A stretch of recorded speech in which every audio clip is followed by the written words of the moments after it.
Okay, well, good evening, everybody, and welcome to this evening's Rushcliffe Borough Council Planning Committee meeting. I'd like to remind everyone that the meeting is being recorded and live streamed on the Council's YouTube channel. A recording of the meeting will be available afterwards on the Council's YouTube channel. In addition, under the Local Authorities Executive Arrangements, Meetings and Access to Information England Regulations 2012, other people may film, record, post on social media or blog from this meeting.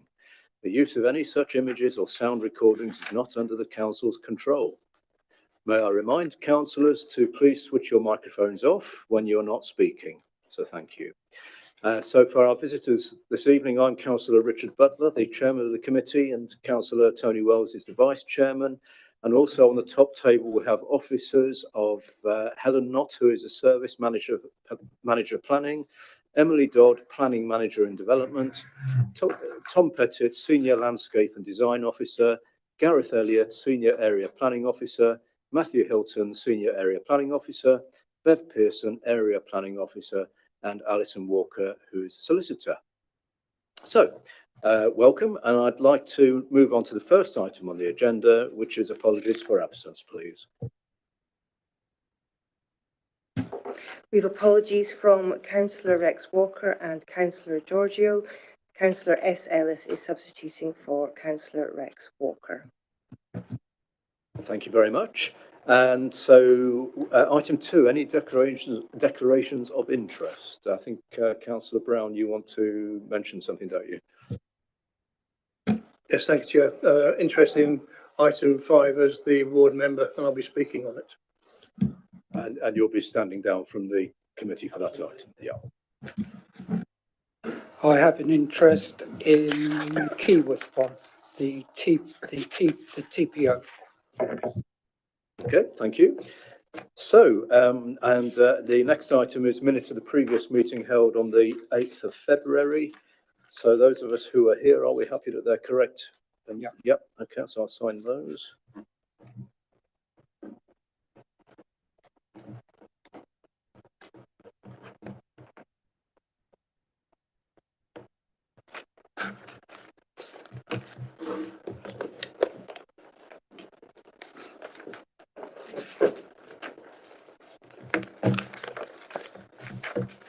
So we go into our the main reason we're here this evening, which is planning applications. Just before we go into them, can I just confirm that everybody has seen the late reports and representations that have been sent out to us?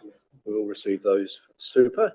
So the first item on the agenda is number 1, Holmesfield, Keyworth, and this is a tree preservation order.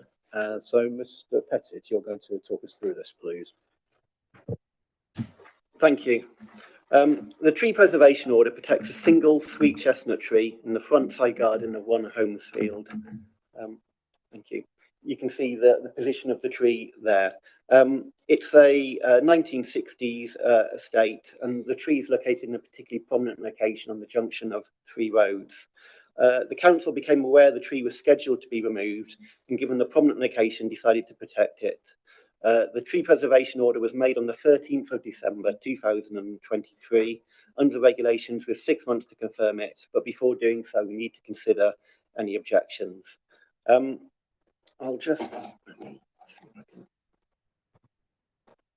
show you the position of the tree. This is looking north from Brookview Drive. It's a tree in the centre of the picture. And even though it's in winter, you can still see it's quite a prominent location. This is looking in the opposite direction from Holmesfield. And again, you can see it's quite a focal point. And if we go to the next image, this is from the final road. I think this is Far Pastures. And again, you know, it's a very prominent tree. I think when the estate was designed, this tree was, you know, part of that design with the aim of providing a prominent focal point. We've had one objection. This is from the son of the owner of the property. They argue that it was once part of a pair, with the other tree being removed due to damage it was causing. The tree has been a source of irritation to a number of residents in the area due to overhanging the road, dropping leaves, seeds and nuts. The property owner is 82 years old, and it's just got to the age where the tree is sort of beyond her managing it. However, the main objection is that the roots of the tree have caused significant structural damage to the property. And I think we can see that in one of the other objections is moss and perhaps a slight lifting of the pavement. You can see that in this image. So when we look at this image, this is taken from parallel with the side wall of the house, and you can see that the canopy is encroaching on that. And I think it'd be fair to say the roots are growing up to the foundations of the building. And then you have a tapering crack on the wall facing the tree. And the following images, I think you can see that quite clearly. There is signs of movement and cracking in the rooms closest to the tree. The other issue is they object to is sort of the general issues regarding blockage, slippery surfaces, other debris. They also argue that sweet chestnuts attract vermin, which requires maintenance, and the tree provides no significant windbreak, shelter, or habitat. The main purpose of a tree preservation order is, in the interest of public amenity. And as I sort of said it previously, we feel this is a real focal point in this tree. And that's the reason we protected it. Trees will naturally shed leaves, seeds and nuts. And unfortunately, this is just a mere inconvenience rather than a legal nuisance. And it sort of comes part and parcel of owning a property. It's unfortunate when such matters can prove too much for elderly residents. But, perhaps the assistance of a gardener could help such matters. I think the main issue is the damage to the property. The roots will be growing up to the foundations. We recognise the tree has been pruned in the past and will require pruning in the future. And I think that the tree preservation order would allow applications to be made either to prune the tree, which may help reduce seasonal variations in soil water, which can cause clay soils to shrink and contract. The other option is it would allow the tree to be removed and we can then condition a replacement tree. Perhaps a smaller growing one. They've got a very big front garden, which is equally as prominent. So, there is potential that we could allow its removal and seek a replacement. Trees don't have to have wildlife value to warrant protection. I think the main value of this tree would be the nuts it produces, and they will be valuable to wildlife, even if they attract mice, it might be considered a nuisance. So overall, since making the tree preservation order, it has become clear that the tree could be affecting the building, but we consider maybe pruning or perhaps even felling and replacement might be a suitable way forwards. Therefore, we recommend that the tree preservation order is confirmed without modification. Thank you very much. We don't have any speakers on this, so comments and questions and decision time. So does anyone have any comments? Councillor Thomas and then Councillor Perry. Yes, I'd like to move the recommendation, please, on the basis that the tree preservation order, the tree officer will still have the ability to allow the applicant to fell the tree or prune it and do whatever's necessary. It just puts that extra layer of protection in, and particularly would allow the condition of another tree being planted if it does come down. So I don't see any detriment really to the tree preservation order being placed, and recommend that that's what we do. Okay, thank you, Councillor Thomas. Very swift in there. Just before I come to Councillor Perrick, do you have a seconder for that at this stage? And Councillor Mallender, so you're happy to second that. Do you want to say anything now, or do you want to hold on a bit?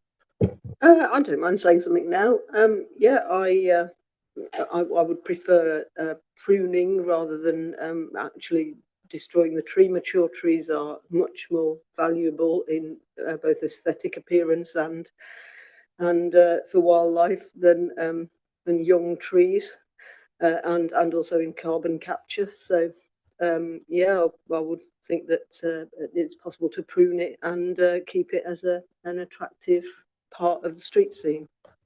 Thank you. Thank you. Councillor Perrick. Just a quick question about an engineering assessment, because paragraph 8 in your report says, at present, no engineering assessment has been made that demonstrates that the tree is the cause of the damage, but it's reasonable to assume that roots will be growing up to the building given the size and position of that tree. So if you did the engineering assessment, would that kind of change your position in terms of whether we need the TPO or not? I think if the tree preservation order is confirmed, an engineering assessment would help a TPO application. I mean, when buildings start to move, it's generally because, you know, drains could be leaking, or the trees are having an effect on clay soils, causing them to shrink and expand. So there is a slight chance it might not be the tree, but you know, there's a degree of uncertainty at the moment about what's causing the movement. Okay, thank you. Councillor Cowart and then Councillor Ellis. Thank you, Chair. Is there any evidence that any local peoples think the tree has high amenity value? We got an anonymous inquiry through the call centre about the tree, so you know we feel it is valuable. But you know that was just one person, so I don't know what the wider community think. I mean, we have people in this area have removed trees nearby, but they don't need to seek our permission. I think the downside of that sometimes is what remains then becomes slightly more important, which is, you know, I think this tree has got some value. Okay. Councillor Ellis. Thank you, Chair.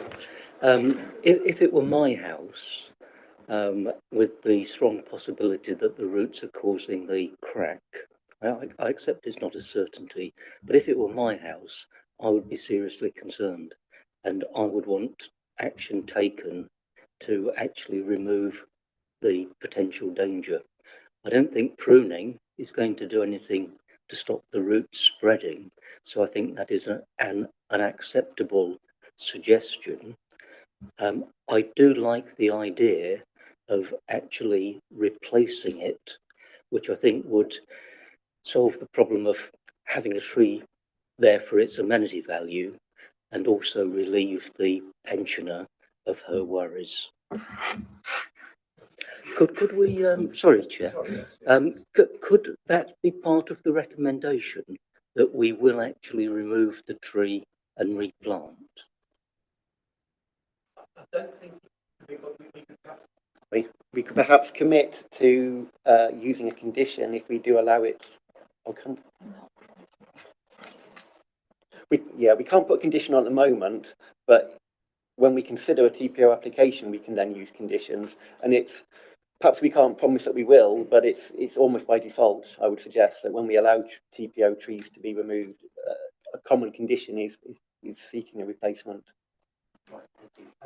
And also it does say in paragraph 12 that, however, in light of pruning the tree is likely to be appropriate, officers are open to allowing the removal of the tree, subject to a small replacement being agreed. So perhaps going back to the point Councillor Calvert made, you know, a tree preservation order allows interested parties to comment. So it'd be the parish council, the local councillors, adjoining members of the public. So, you know, it's an open forum. So if residents felt strongly one way or another, they can comment. Okay. Do you want to come back, Councillor Barrett? Yeah, I just concur with Councillor Ellis here.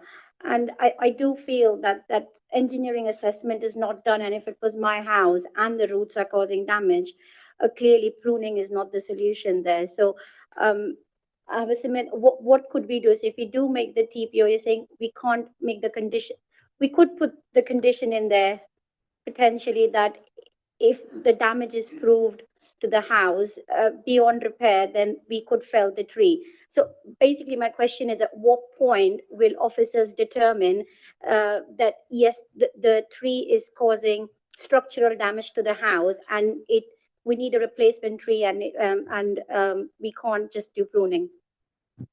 I think that would be the subject of a tree preservation order application. The owner would have to decide, do they want to apply to prune the tree or do they want to apply to fell it? I suppose they could do both with separate applications, but at that point we would decide if we're going to condition a replacement, not at this point. So what happens in case we don't make a tree? I'm just thinking of options. So what happens if I'm not minded to approve a tree preservation order?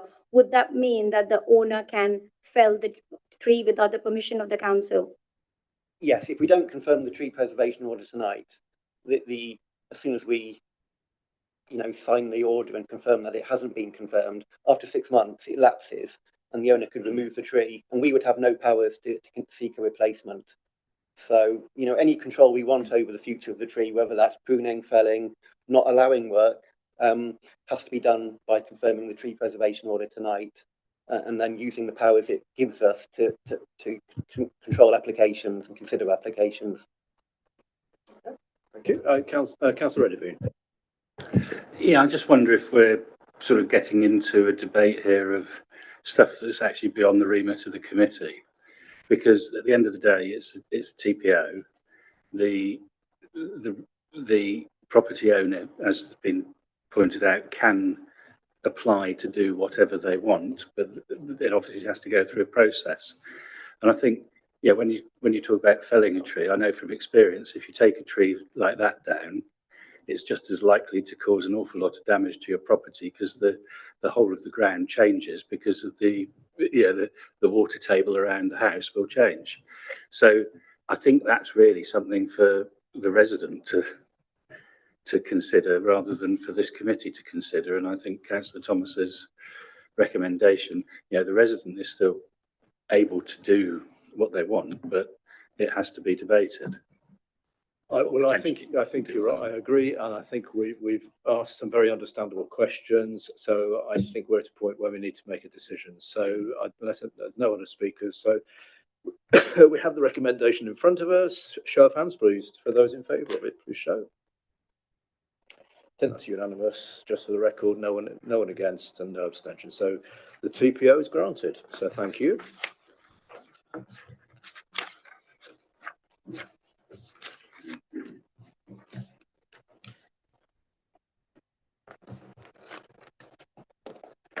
So we come on to our next item, which is another tree preservation order. This is the former grounds of the Manor House in Ruddington. So, Mr. Pettit. So again, we've made another tree preservation order. It's had one objection and 3 representations. The tree preservation order protects 2 areas of woodland and 5 individual trees within the grounds of the former Manor House in Ruddington. The trees are located south of a newly constructed care home. Views of the trees are from roads to the north and south and the rear of the churchyard.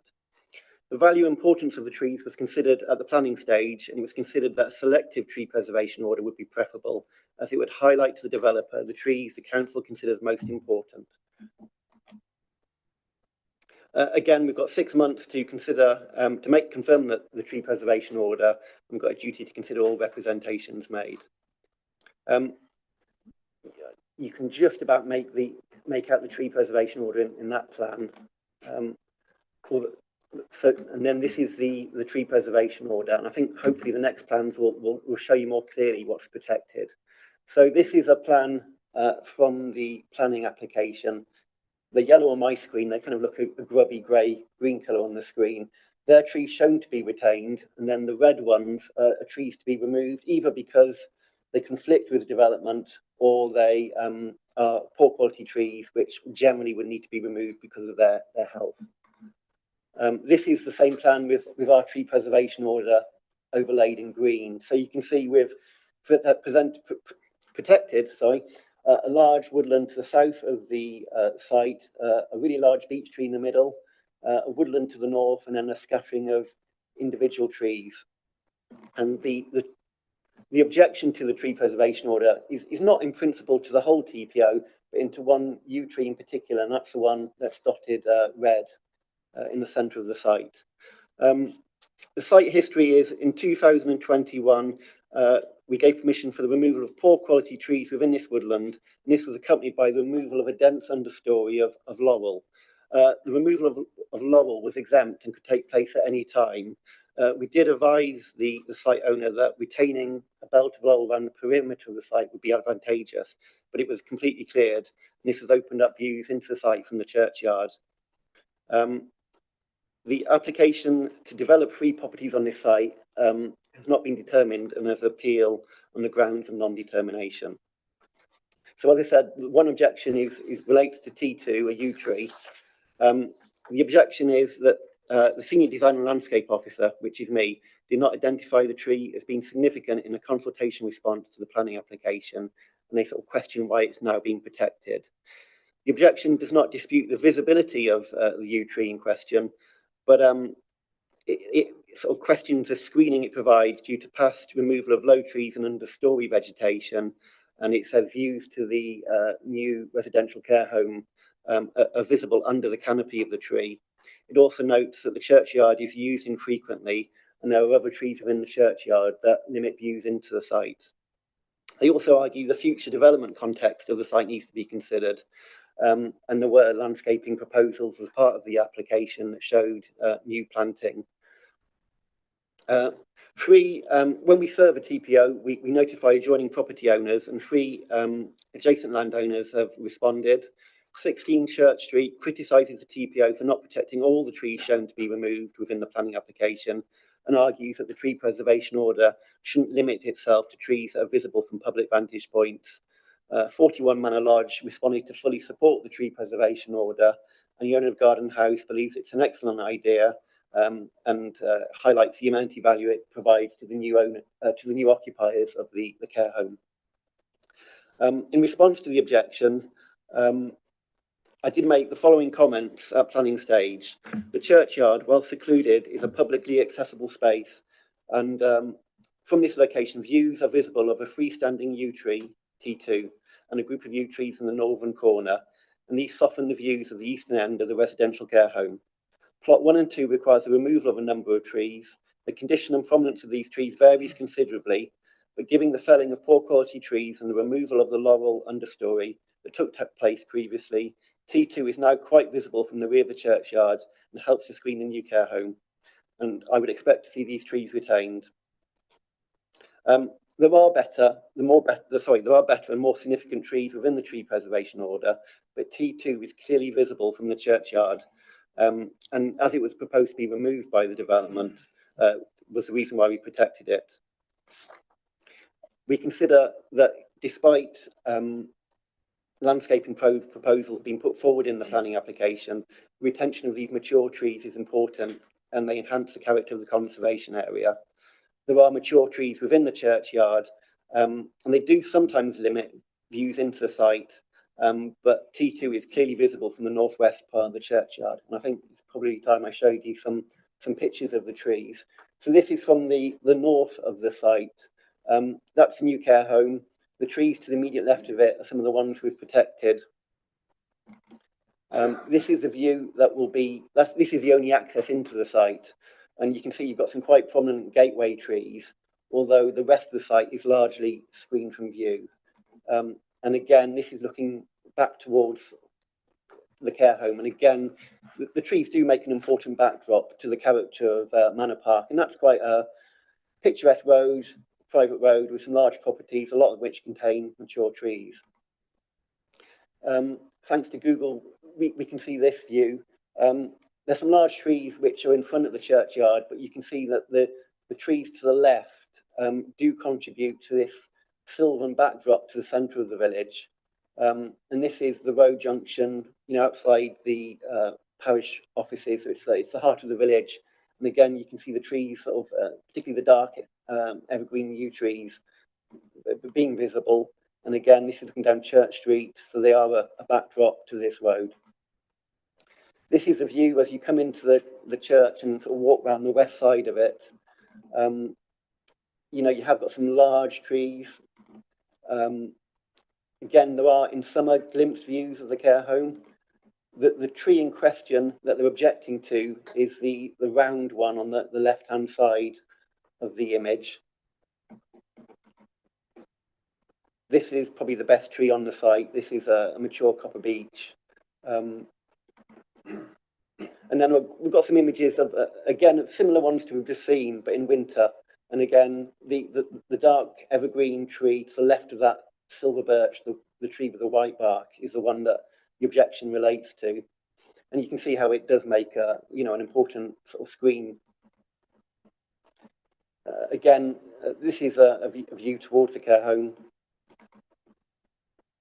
T2 is the tree on the left again. And then this is just for illustration purposes, but the The vegetation to the left of the fence is what sort of covered the site beforehand. So with this dense thicket of laurel with some trees interspersed within it.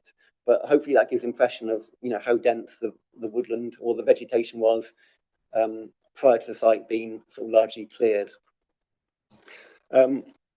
Overall, we feel that the tree preservation order strikes the right balance. You know, we have had an objection, but people are supporting it. Some people think we should go further. Therefore, we recommend that the tree preservation order is confirmed without modification. Thank you very much. We have one speaker on this item, who is one of the ward members, Councillor Fletcher.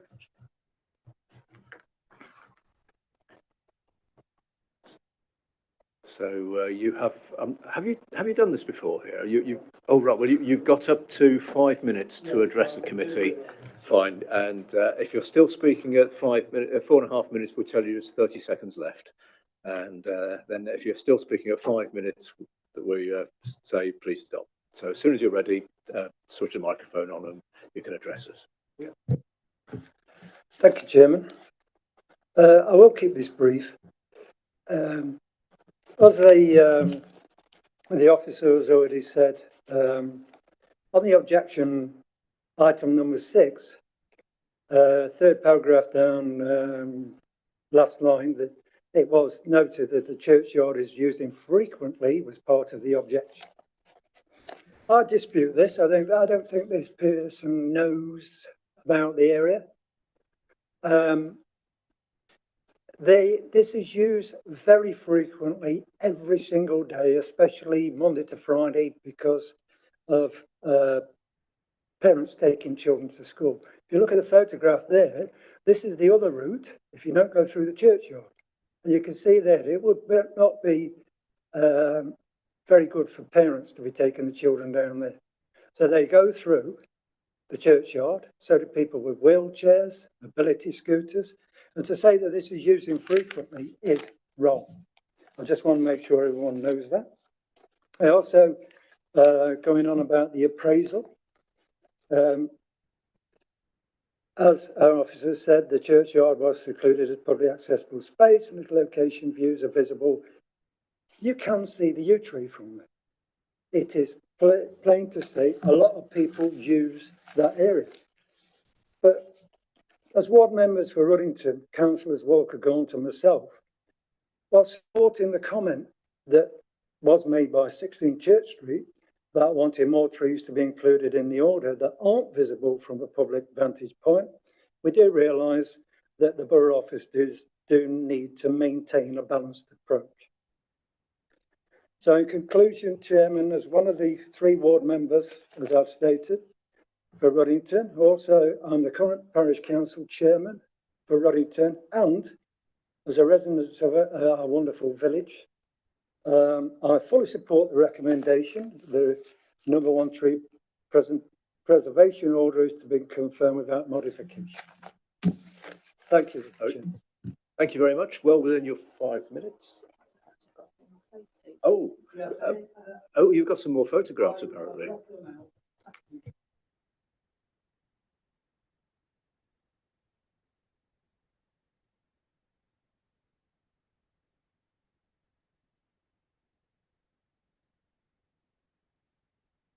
Well, we just wanted to be on the safe side. We hadn't missed anything out for you. Thank you very much. Probably no need to come back unless you want to add anything to the comments. Or I'll just quickly say that we have a lot of discretion when it comes to protecting trees, but government guidance says in black and white we should, when we're protecting trees, they should be at least visible from a public vantage point. That's why we haven't protected some trees that are not visible from a public vantage point. Thank you very much. So, Councillor Mallender, Councillor Perrick, and then Councillor Thomas, please. I'd like to move the recommendation, please. Thank you, Chair. It seems to be supported by most people, except for this not very good argument from the person that objected. So, and there are some late representations that I think are also relevant. And I was going to say the same as you, that to the person from 16 Church Street, that unfortunately, the legislation for TPOs is only for trees that are visible from public vantage points from the highway. So, yeah, so I haven't really got anything more to say. Okay, thank you. Do you have a second, Councillor Perrick? And you indicated to speak. Would you like to add anything to that? I was going to move the recommendation, but as Councillor Mallender has moved it, I will second that. Thank you. We're falling over each other. And Councillor Thomas. Yes, I was going to do the same. I'd just like to add that obviously we have had training on TPOs, and one of the things was the explanation of the visibility. But I think the officers explained very clearly why it's being protected now, in terms of it not being visible previously, but it's now a lot more visible because of other tree clearance that's been done. So I support the recommendation. Thank you. Thank you. Any other speakers, or shall we make a decision? So, no, I don't think there's anyone wishing to speak on this. So we've got the recommendation moved by Councillor Mallender, seconded by Councillor Perrick. Show of hands in favour. So that's a unanimous and no one against. So that tree preservation order is approved. So thank you.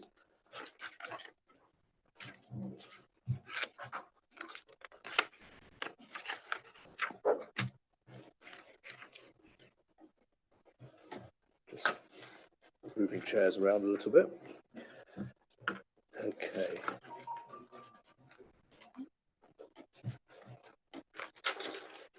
Yeah.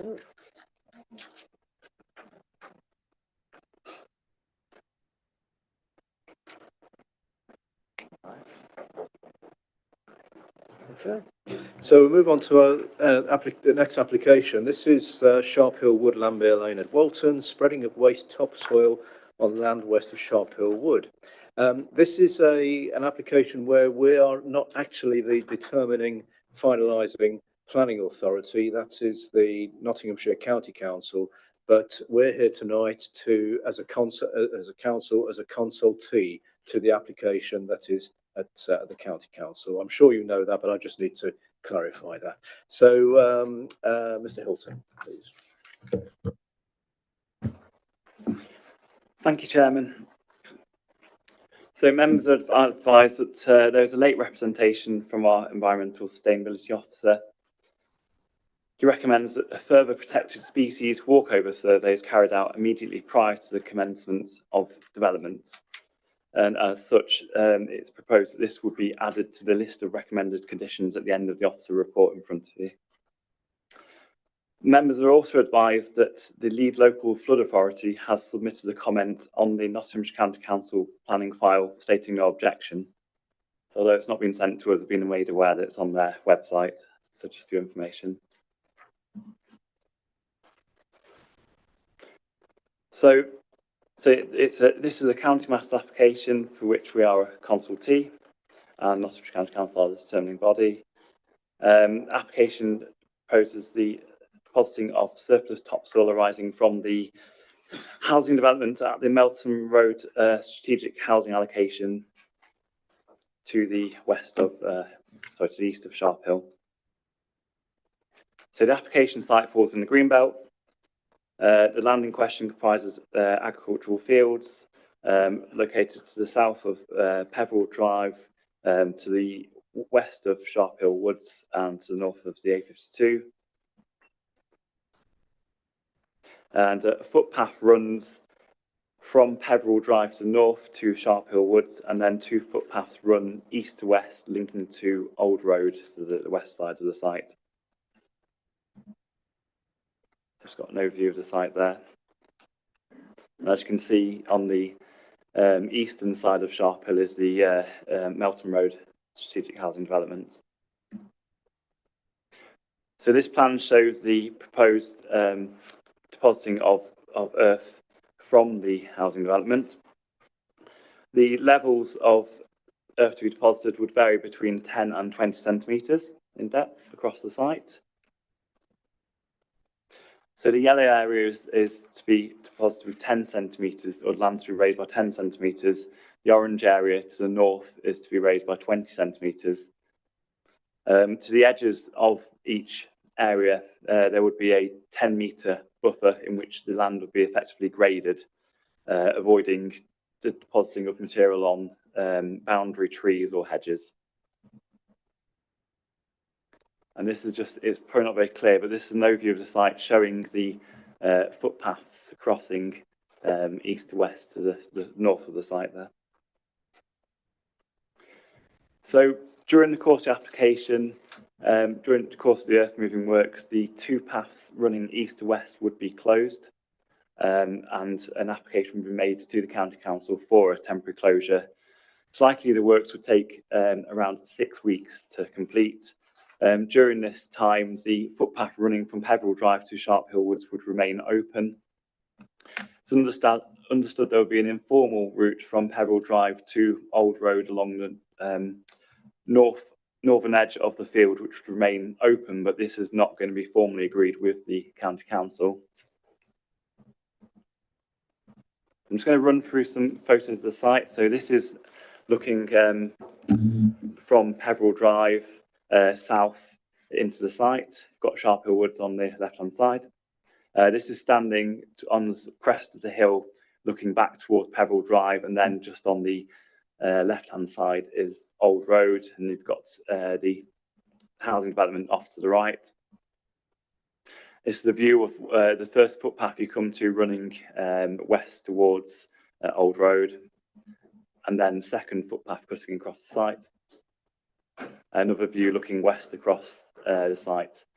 So as you can see, it's raised towards the middle, and then there is a decline running down to the A52. And this is the view looking south towards the A52. And then again, another view towards the A52 looking sort of southwest. And then this is standing towards the bottom of the site near the A52 looking north.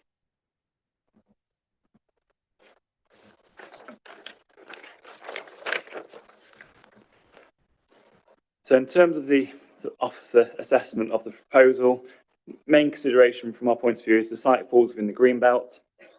Paragraph 155 of the NPPF lists certain forms of developments that are not inappropriate, provided the openness is preserved and there's not a conflict for the purposes of keeping land within it.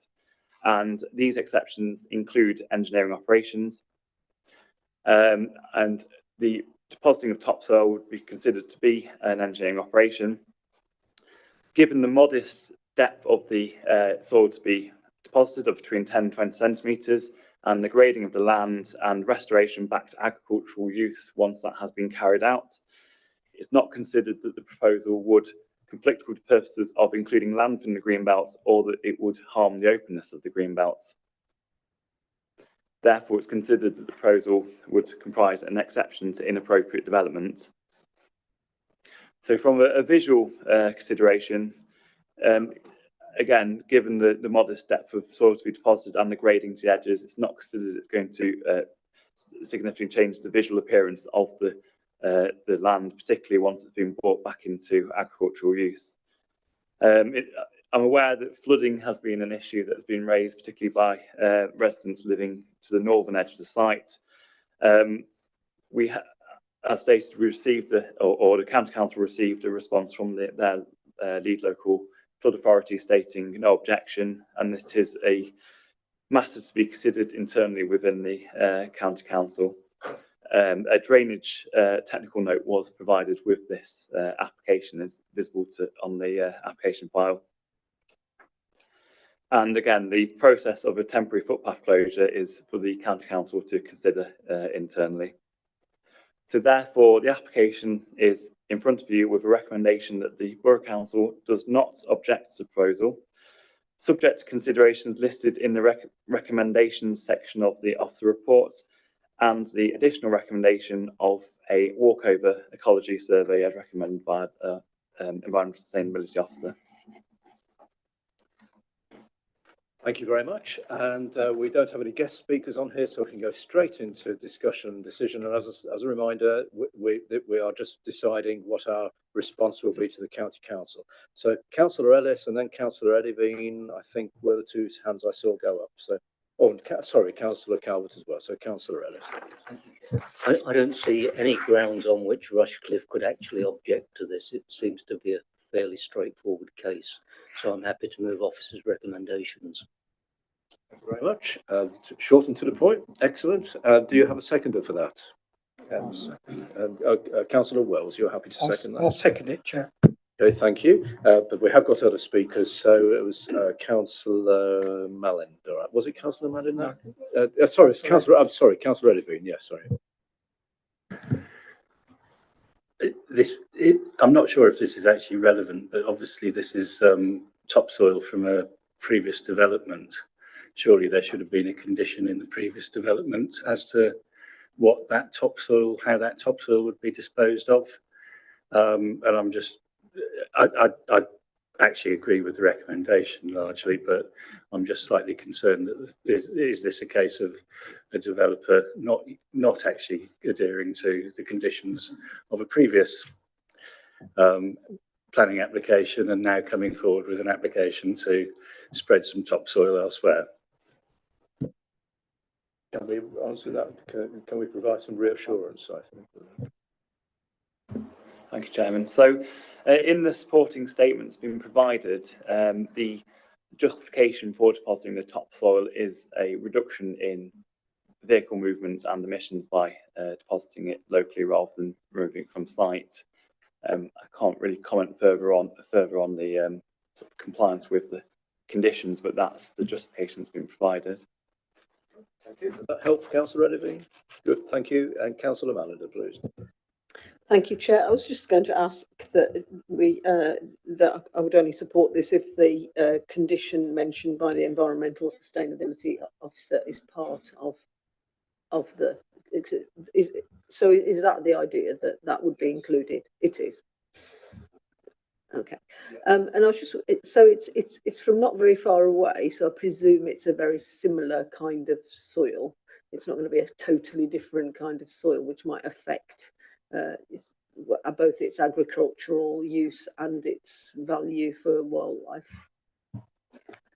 My understanding is the farmer's planning to plant on it again the Very next available nearby. season. So yeah. Thank you. Councillor Thomas. Oh, sorry. Who's next? Councillor Mallett. Calvert. Right. Thank you, Chair. Yeah, my query is about the rights of way. The most northerly rights of way from Old Road to Sharp Hill Wood has one of the most stunning views in the Greater Nottingham area. It's fantastic. So paragraph 29 says that the rights of way would be closed for a temporary period. I'm wondering whether we as a committee could ask or encourage that temporary period to be as short as possible.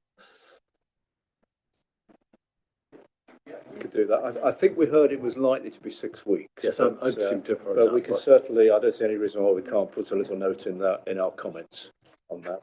Yeah, so we can do that. Yes. Right, losing the track. Who was next then? Councillor Thomas. Yeah, there were two things really. One is if you could just go back to the picture that's got the contours on. I think at the moment it's a fairly, from the pictures you showed, it's a fairly sort of natural undulating sort of view. And my concern might be that it would get flattened, do you know what I mean? Or made to look more uniform and less natural. So that one that had green, no, not that one. There was one with green blobs and with contours on. That one, yeah. So is the intention to level it, if you know what I mean, although sloping in places, rather than having the sort of form as it's got now? That would be my concern in terms of the impact on the landscape.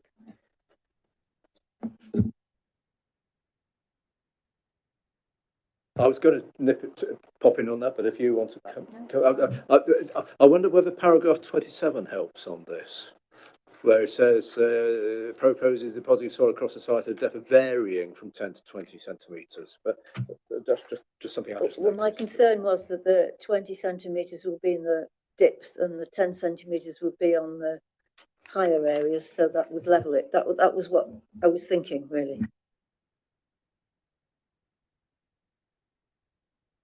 I don't think we've got that level of detail in what the county have sent to us, I'm afraid. We've got the contour map, so it does show it will still be a change of levels across the site. It won't flatten it as such, but I'm afraid I haven't got that level of information. So would it be possible to perhaps add a comment? I know we've got more leeway when we're just talking to the county, to a natural contoured appearance is preferable. And the other question I had was about the comments from the residents who are afraid of mud running off onto their properties, really. I was just wondering if we covered that off. Thank you.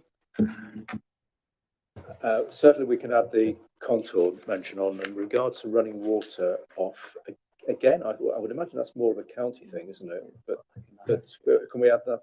Can we put an advisory on it, etc.?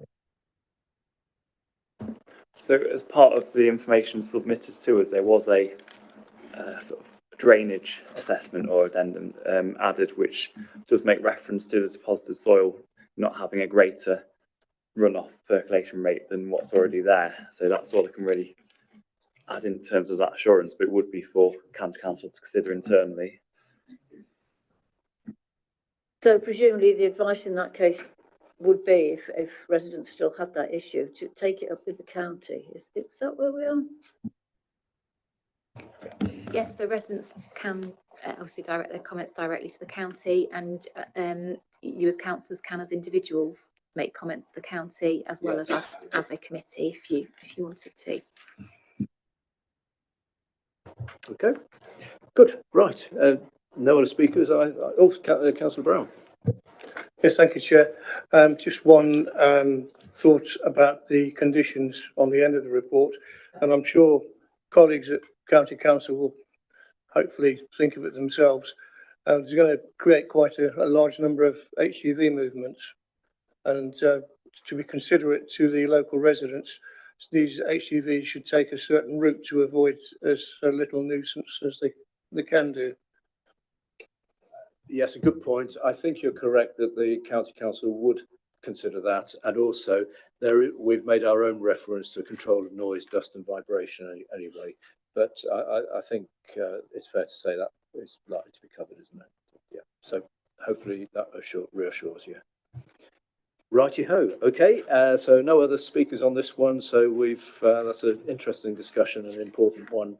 So we have the recommendation has been moved by Councillor Ellis and seconded by Councillor Wells. Show of hands, those in favour, and that's unanimous. Okay, thank you very much.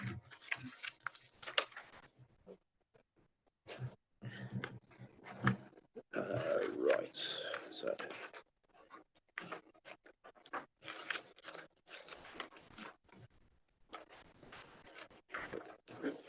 we're moving around the borough geographically as well as at the top table. So we're now going to our next application. This is land at Hickling Pastures, Melton Road, Hickling Pastures, and for continued mixed farm and forestry use, a part of farmyard for logging enterprise and retention of outbuildings and extension to barn number 2. So Mrs. Pearson, please. Thank you, Chair. Excuse me. This application relates to an existing stockyard located within the open countryside. It's accessed from the main Melton Road. The access to the stockyard actually runs parallel to an existing access. I'll show you a photograph of that shortly. And the other access serves the properties just to the side of the access on Hillside Farm. Now the land rises as you travel up the access road and go round the sharp bend at the top, but the actual farm stackyard site is set within a bit of a dip.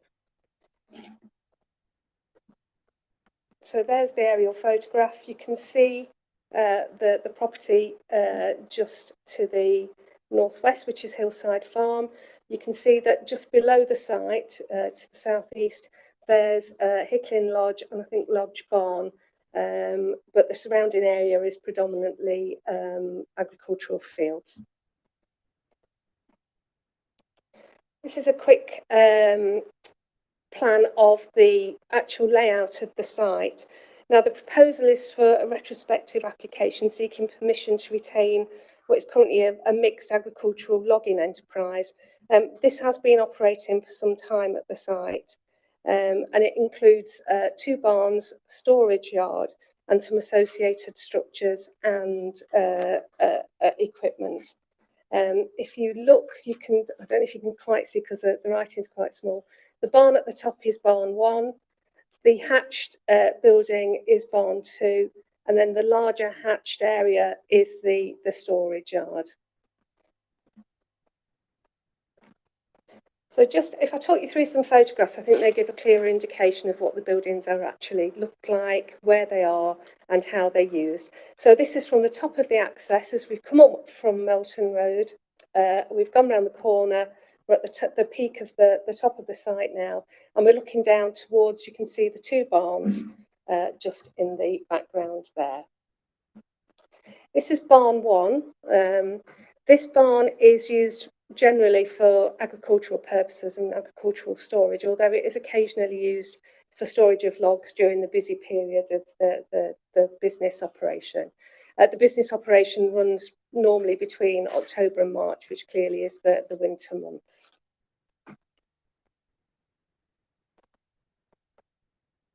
Sorry. So this is the back of that barn, which is for the agricultural storage use. You can see that to the side of the barn there is a container, and then to the rear of the barn, that's where they store a lot of the agricultural equipment. This is barn 2, which sits directly opposite barn 1, and this is the log processing barn. You can see to the front there's a block extension, and that's a covered area for the loading of the logs. And just to the side of that, you can see the red tractor, just to the side of that is the sawdust storage container. But as you can see, the logs are actually processed within that building. The processing there is actually the cutting and the splitting of the logs. The drying of the logs is carried out at a different site in Bottisford.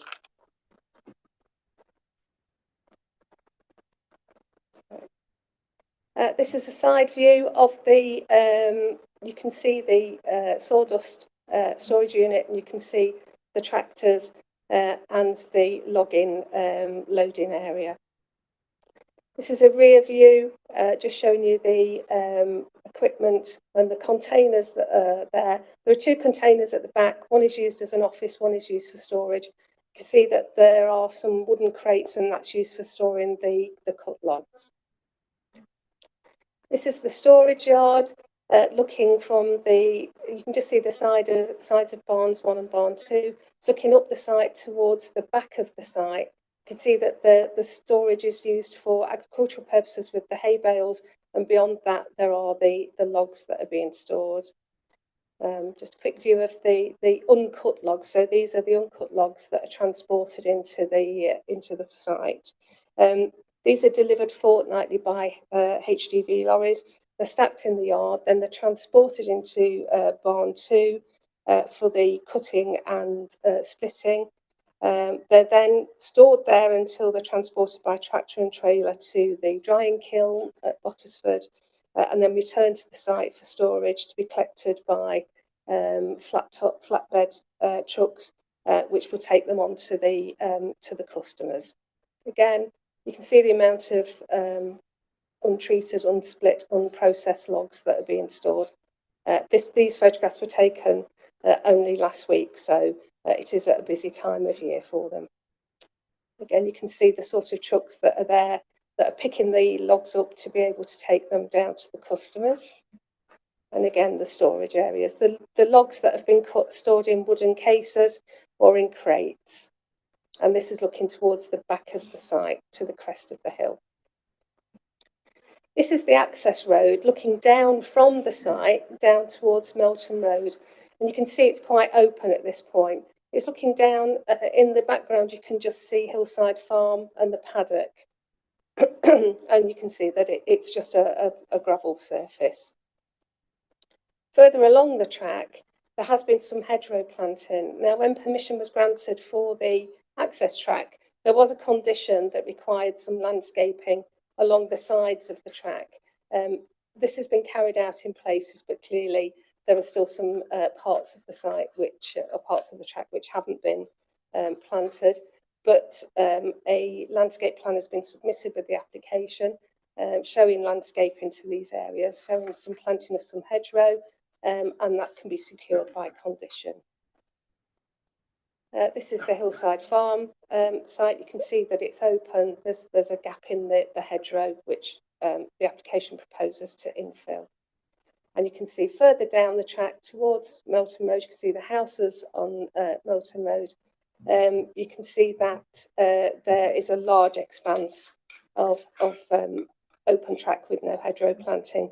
Excuse me, again, this is proposed to be planted and will be secured by condition. And then this is the actual access onto the main road. You can see the two parallel access tracks. The one to the left-hand side serves Hillside Farm. The one to the right-hand side serves the application site. This photograph is taken from a neighbouring property at Hicklin Lodge Barn, and it's from their rear garden, so they do get a clear view of the storage yard and the barns. And finally, this is a view from Hicklin Pastures looking towards the site. Sorry, it was a very misty day. The weather wasn't being very kind. But you probably can just see in the distance, you can see the barns and the hay bales that are being stored on the site. So the proposal is to retain the logging business. I've identified how the logging business would operate. It operates 5 days a week between October and March. It will employ 3 people, and those people will work on the farm when the logging operation isn't in business. So in terms of consultations, these are detailed within your committee report, but the main issues that have been raised relate to impact on, excuse me, on amenity in terms of the operating times, the levels of activity, the burning of wood and materials on site, noise and light pollution, and highway safety issues. The Highway Authority has been consulted on the proposal. A transport assessment has been submitted, and the Highway Authority have raised no objections, considering that the levels of traffic, along with those generated from the site as a farming operation, or those cumulatively that may be as a result of the approved service station near the A46, would not result on any highway conflict on Melton Road. Environmental Health Office, in terms of noise and amenity, have also been consulted, and they've reviewed the details, and they raised no objections, subject to the recommended conditions restricting operating hours of the logging business and the associated vehicular activities. In terms of the principal development, officers consider that this is acceptable, given that local plan policy supports small-scale employment-generating development and farm diversification. And the Borough Council obviously support economic development and, again, farm diversification. In terms of impact on the rural setting of the site, the extensions and the additional outbuildings that have been put on the site and the structures are fairly modest and proportionate to when you look at them compared to the size of the barns. And the scale of the hay bales and the logs and the farm machinery that's stored on site are not considered to be so significantly different to the previous agricultural use for agricultural storage purposes. As I say, a number of concerns have been raised with regards to impact on amenity. In terms of impact of noise, activity and vehicles accessing and leaving the site, you'll see that conditions 3 and 7 detailed within the committee report restrict the numbers and types of vehicles together with the hours of operation of the logging business, and that's been in line with the recommendations of the environmental health officers. Condition 7 would also prevent any burning of any materials at the site.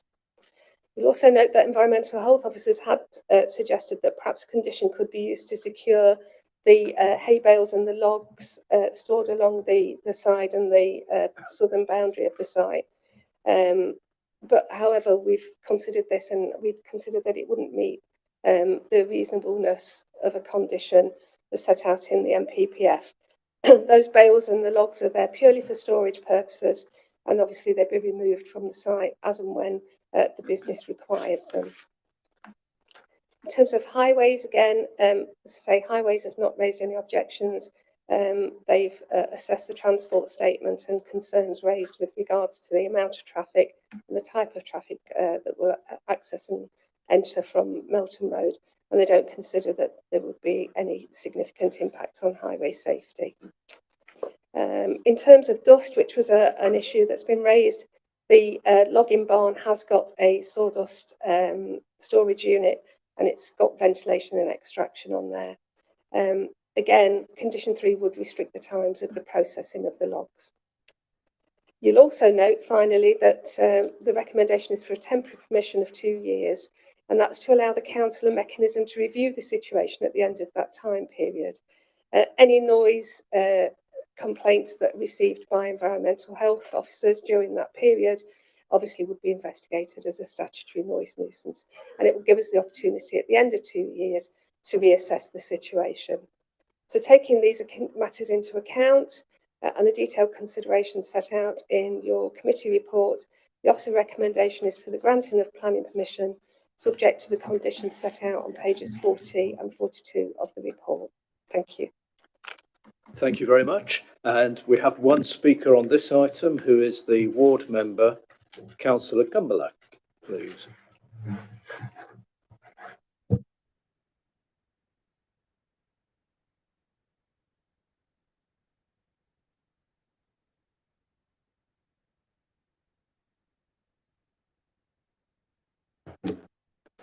Thank you, Mr. Chairman.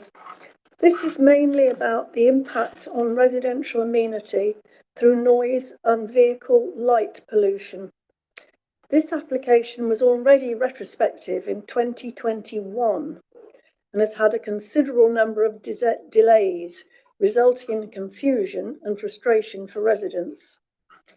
We are now a further 3 years down the line in 2024, and residents are weary of making objections which are not being listened to by environmental health who report no complaints since 2021.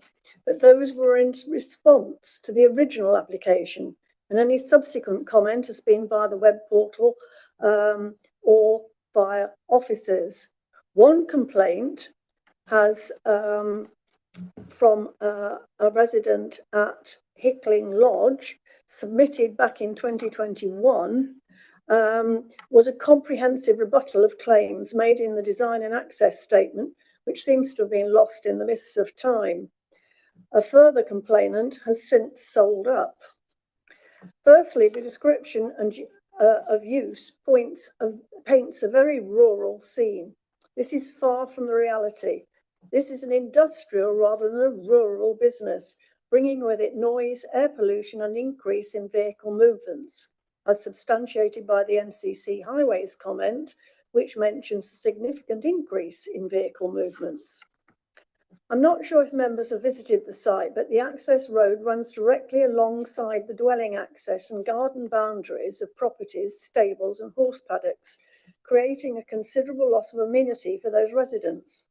The access road was given permission in 2009 to avoid access to the existing farm building for one light goods vehicle and a tractor, not for an industrial operation with its considerably increased vehicle movements.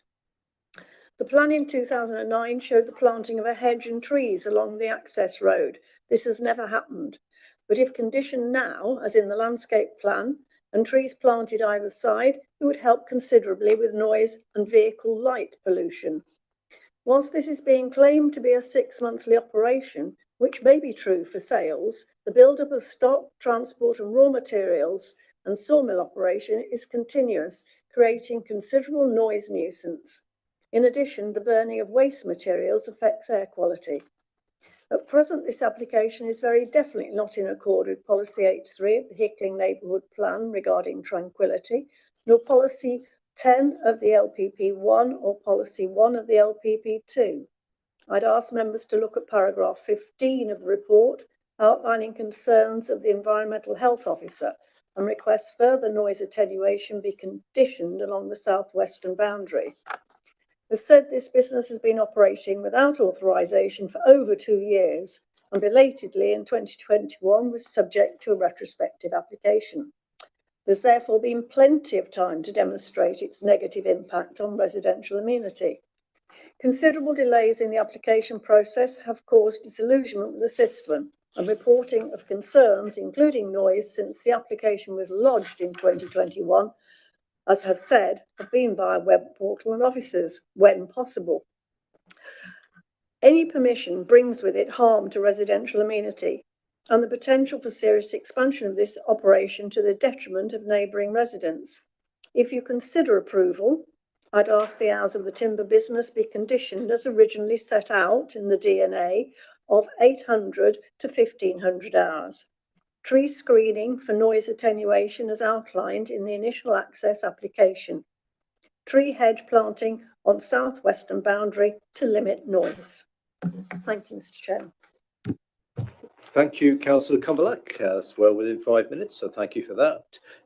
Would you like to pick up on between you the points that Councillor Cumberlack has raised, please?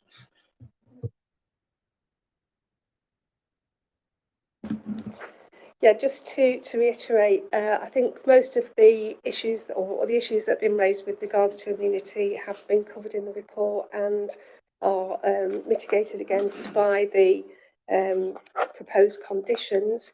There has been a delay in determining the application. This has been more recently to ensure that we've got accurate information from what is on site and what's been submitted so that members can make an informed decision. Right, thank you very much. So we're opening that up to discussion debate. Councillor Brown, please. Yes, thank you, Chair. Just a couple of observations and following on what from Councillor Cumberlack has said. Retrospective planning applications, we see far too many of these at this committee, and all too often, in my opinion, people are doing this because they know full well that they, not always, but more often than not, they get granted. Agricultural business, I'm not so sure. Paragraph 41 states the logging business, which is the subject of this retrospective application. So I have doubts that it is an agricultural application. That's all I have to say on the matter, Chair. Okay, thank you, Councillor Brown. Your point about retrospective is understood and noted, but in the world of planning, it really makes no difference whether an application is yet to actually happen or is retrospective. That's the way it works. Yes, but you know that anyway, but you were just making the point. So Councillor Thomas, please.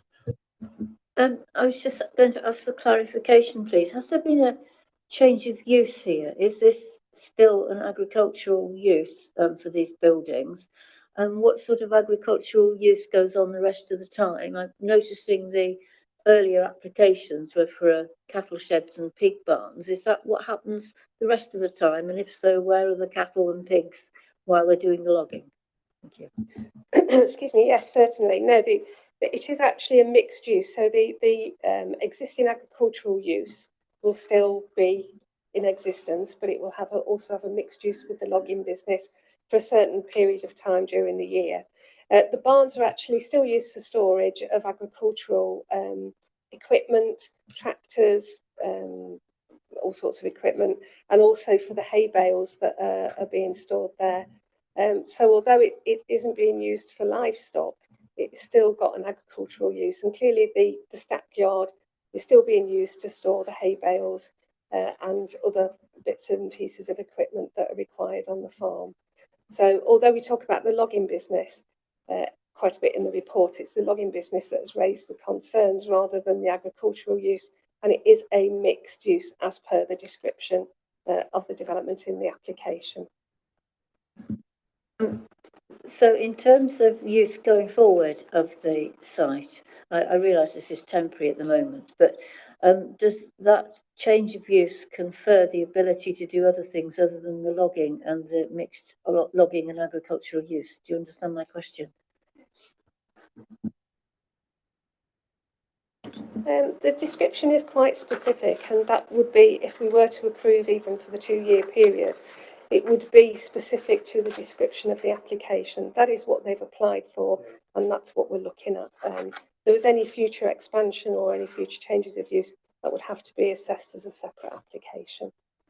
Just that I've come across applications where somebody said, well, we're allowed to do it for this, so that means it's so-and-so use, so that means we can also do it for this. So there's no danger or anything like that happening here.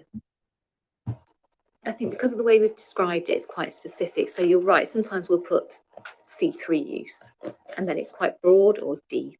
In this case, we've described a specific use for logging, enterprise and retention of outbuildings and extensions. So I think that limits it down quite well.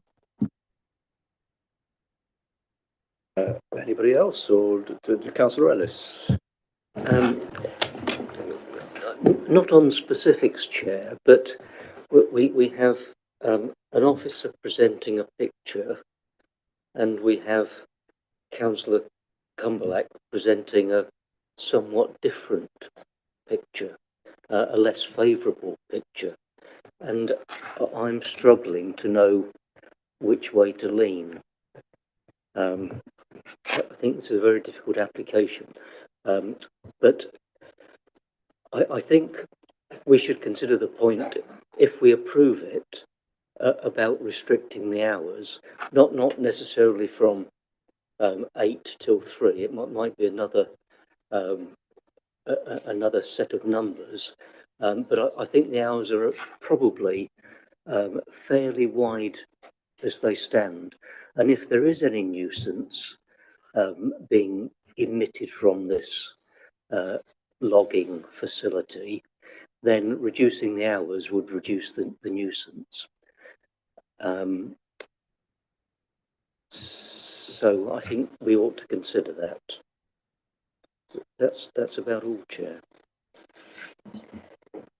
Certainly, if it's members' discretion, if they feel that the hours that are specified in the conditions before you need to be reduced or could be reduced, but you'd need to just tell us what hours you would be looking for, just so that we are, accurate with that.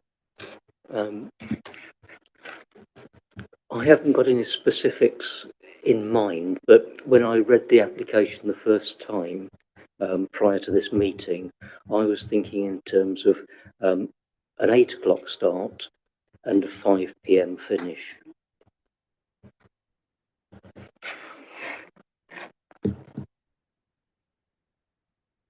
Thank you, Chairman.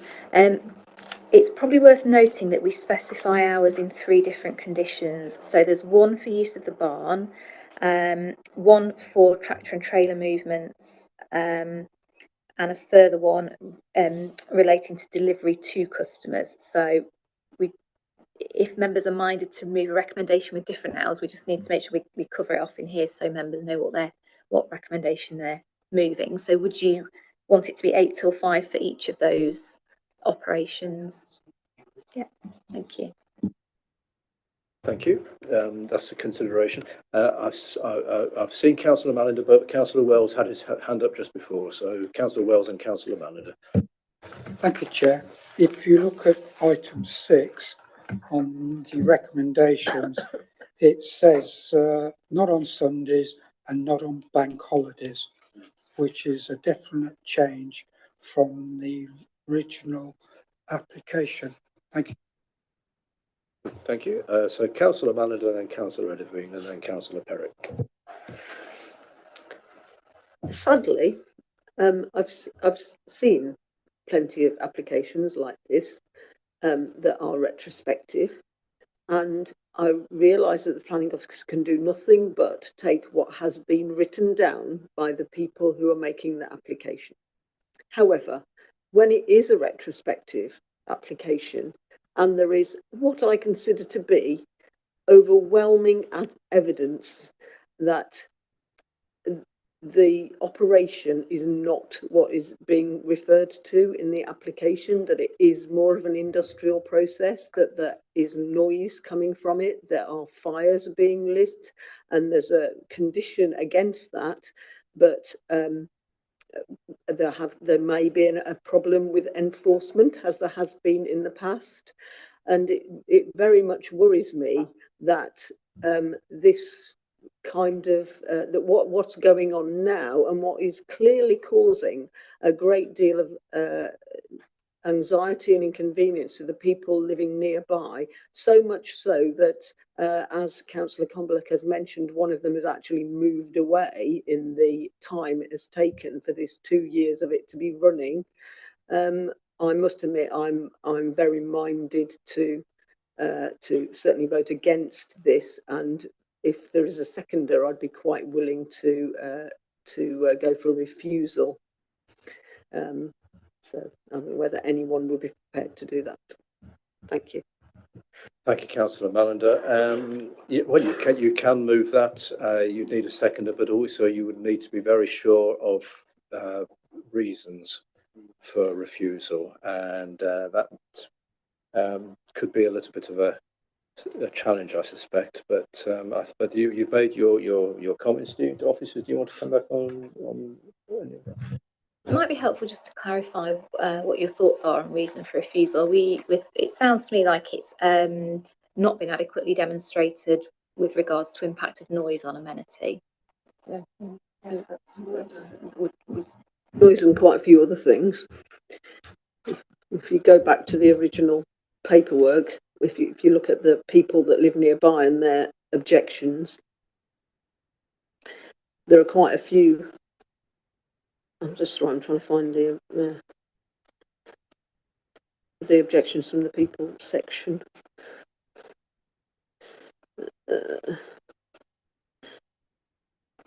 No, here we are. So, as Councillor Cumberlack said, this the access road is right next to people's properties. It's used constantly by HGVs and is resulting in noise and dust pollution. And then there's the fires on the site, which have affected people in the past, even though that's not supposed to be happening. The vehicular movements are taking place from 6 a.m. to 11 p.m. There are highway safety issues, and there are some concerns that have been raised by the Highway Authority, although they're not, that strong, really. There are concerns raised by the environmental health officer, sorry. So, if you look at point K there, within the residents' comments, it says that waste disposal operating times, flexibility of use, noise, volume of traffic and traffic movements are taking place now, and we can see what's happening now, but that isn't what it says on the application. And then there's light pollution as well when the business is operating at night. So these are all, I think, affecting the amenity of the people living nearby. And again, the hedging hasn't been properly put in, that was supposed to be put in since 2009. So that doesn't bode well for the future.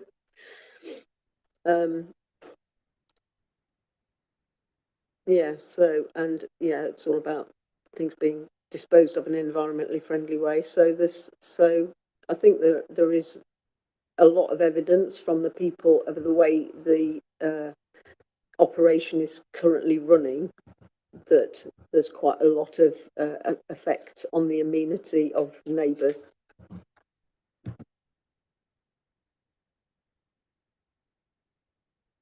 thank you, Chairman.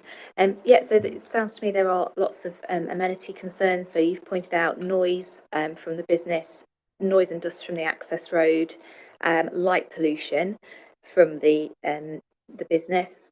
I would just caution against including things that are retrospective, such as the hedging and issues to do with fires, because we're considering the application before us, not what's previously happened. So you can't refuse it on the lack of hedging, but you could incorporate those other matters, those amenity issues, into your reason for refusal.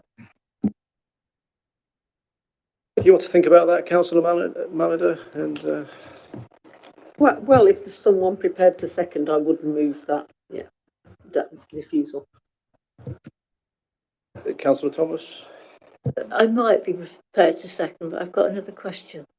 And that is, why is it been permitted for in fairness, Councillor Eddyveen had indicated to speak. So well, I'll come back to you. But Councillor Eddyveen, you wanted to speak, didn't you?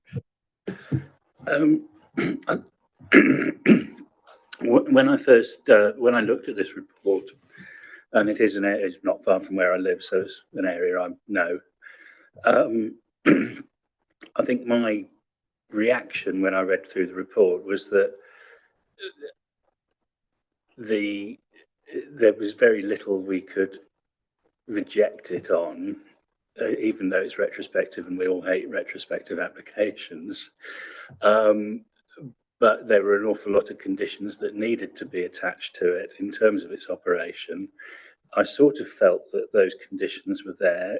Councillor Cumberlack has raised another one in terms of its operating hours or parts of its operating hours. I believe actually we can now ask Councillor Cumberlack questions, can we not? That went through in the changes to the Constitution, I believe. We're able to ask points of clarification. Yeah, okay. So one of the things that concerned me looking at the photos, having said that was the position I was in, having read the report, they were very muddy. So it's described as a gravel driveway or access road. It seemed to be covered in mud, and therefore I presume when it's dry, if it's ever dry again, it's covered in dust. So can... If you brief Councillor Cumberlack, yes. Yes, that has been a complaint, but it isn't a bound surface. Yeah, for recording.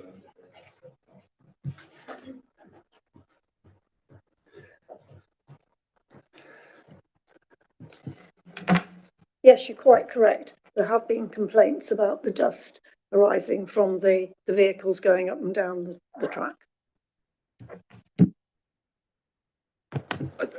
I think,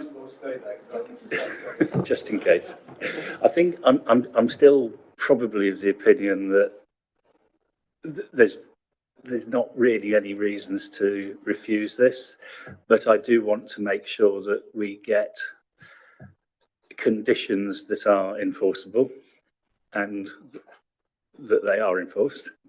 But obviously, to enforce them, they have to be enforceable. Because I just got the impression as well from, and again, Councillor Cumberlack can possibly confirm this, that if those conditions were in place and you were confident that they would be enforced, would that mitigate? Yes, yeah. Sorry, yes, you can. It would certainly help to mitigate if those conditions were in place. In particular, you mentioned the driveway. The tree screening down the driveway would obviously help with the noise, the light pollution from the vehicles and the dust. Presumably we can put a condition on the landscaping that it must be done by a certain time. I think I read that already. Given that it's only a 2-year planning application anyway. It is only 2 years, but if you're going to put a condition on it, it's got to be something that can be done within, I certainly wouldn't want to see it within 2 years. I'd want to see it in the next growing season. 8, I think, might help on this. So, yeah. Within 56 days of this approval, precise details of species, etc., and so forth. And then planting must be carried out and completed in accordance with the approved details no later than during the first planting season, October to March, following the approval. So that is conditioned. It would be next autumn, and if no landscaping is done next autumn, does that mean you can effectively put a stopping order on them to cease activity? Stop notices are quite a strong form of enforcement action. It would be a breach of condition. We could take enforcement action. We would have to determine whether a stop notice was a proportionate response to this particular issue. But yes, we could take enforcement action of some form. Okay. Are you still pondering? Basically, I just want to make sure that the conditions cover all eventualities, and that's. I thought they had. I would like to see a reduction in the hours of operation if possible. That obviously they have to be reasonable given that it's a business, and I accept that it's a chopping up firewood business, not a agricultural business. But we all, those of us who have wood burners would like to use kiln dried logs in our wood burners. Thank you. Well, I think someone did suggest 8 till 5, didn't they? Councillor Ellis suggested that as a suggestion for operating hours. Right, oh my word, right. Councillor Malinder very briefly, and then Councillor Thomas. Yes, just briefly, if I could ask Councillor Cumberlack. So on the late representation that comes from yourself, there's section B, it says, comments raised with regards to the tree hedgerow planting originally proposed under the access driveway. Was that the one in 2009? I haven't got it in front of me. It was the original application for the access road. Right. And I can't remember the date on that one. Okay. But it was for tree planting hedges. Okay. So I don't know whether the height of them was defined. Right. And I think that should be well, in that case, I do have a point. So that's what enforcement has been carried out, i.e. it's still not been done, and that permission was given in 2011. So this is why I'm very concerned that people don't do these things, especially on a retrospective application where it's already there and we can see what damage is being done to the amenities of the people. They've already put up with it long enough. And that's, has any enforcement action been taken to ensure that that tree hedgerow planting that was meant to be done in 2011 has been done? Well, it hasn't been done, so presumably not. I mean, I realise we've been through COVID, but that was a long time later. Well, we haven't got that detail, but there's a danger here of going too far back in history. We've got an application in front of us that we need to decide tonight, and I think we've got plenty of information and material here, and I think as well that officers have got a very strong message. As a committee, we feel strongly about conditions being enforced, whatever those conditions are. And I would imagine that the applicant will have a good sense of that as well. So I don't think it's helpful to go too far back in the realms of history. Otherwise, it could get all rather unnecessary. Councillor Perrick.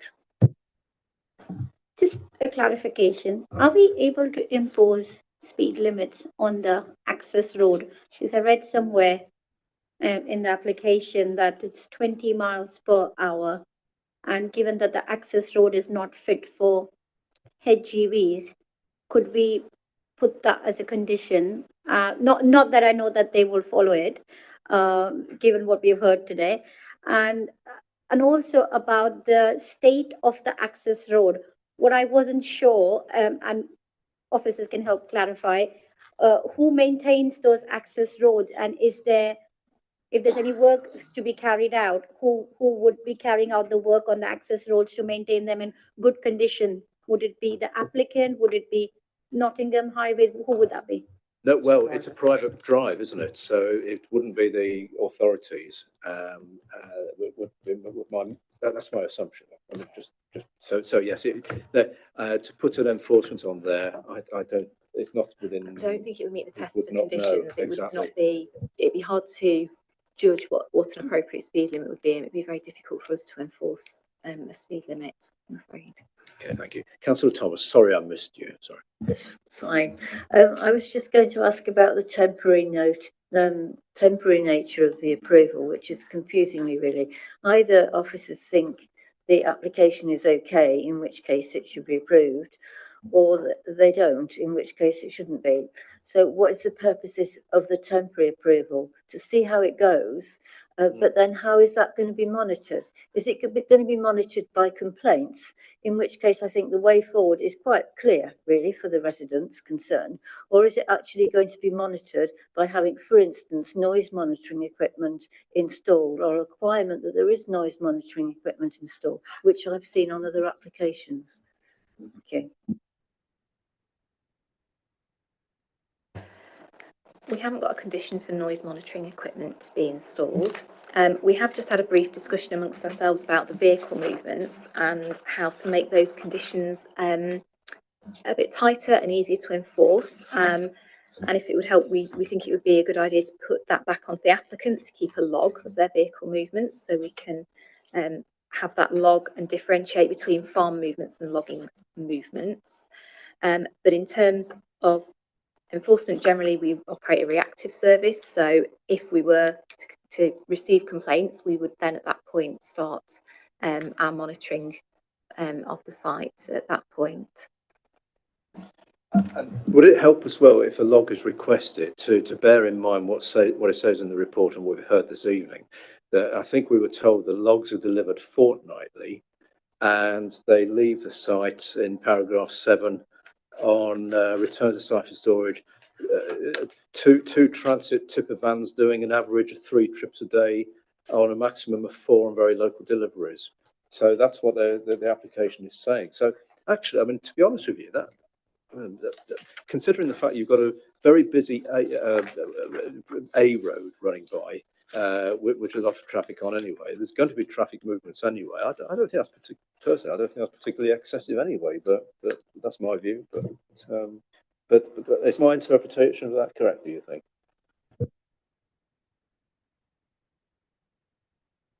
Thank you. Councillor Perrick and then Councillor Ellis. We've had a robust case made by Councillor Kamubak, and we've had a robust case made by the officers and the applicant. And hearing the debate today and what the officers have said, I am minded to go with the recommendation of the officers, and I would like to recommend moving the application. Now, is that with the amended, Yes, with the amended conditions, the amended yeah. conditions Yeah. and the hours? Yeah, and the hours, yeah. Okay. Right, Councillor Ellis, you're urgently wanted to come back, but before you do, I've been very naughty. I didn't see Councillor Wells' hand go up, so I just need to have Councillor Wells, and I'll come back to you. I can't see him too well. I can't actually see him too well sitting next to me. You see, so. Thank you, Chair. With the complaints which Councillor Campbell has talked about, I deal a lot with the enforcement officer. If the residents do not make a complaint to the enforcement officer, he's not going to turn up. And if they, from 2011, have not made a complaint to the enforcement officer, that takes care of that. Thank you, Councillor Wells. Councillor Ellis. Thank you, Chair. I just want to come back to the point about enforcement. I don't think that is a material planning consideration. We have to judge applications on their merits. It's up to another department to enforce them. So I don't think we should get too hung up on that particular aspect. But I would also like to second Councillor Perrick's proposal. And again, that's with the amended conditions. Clarify the yes, we just need to clarify those, don't we? So that was the hours of operation, I think, wasn't it?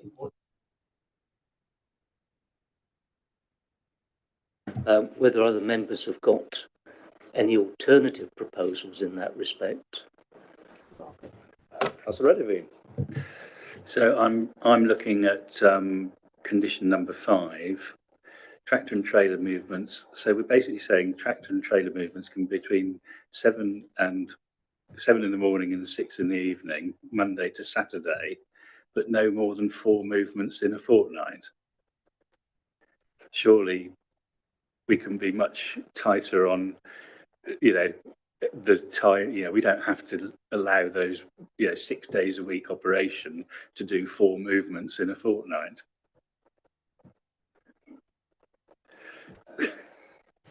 If members would like to propose different times, so Councillor Ellis has proposed 8 till 5. But why 6 days a week when there's only 4 movements in a fortnight?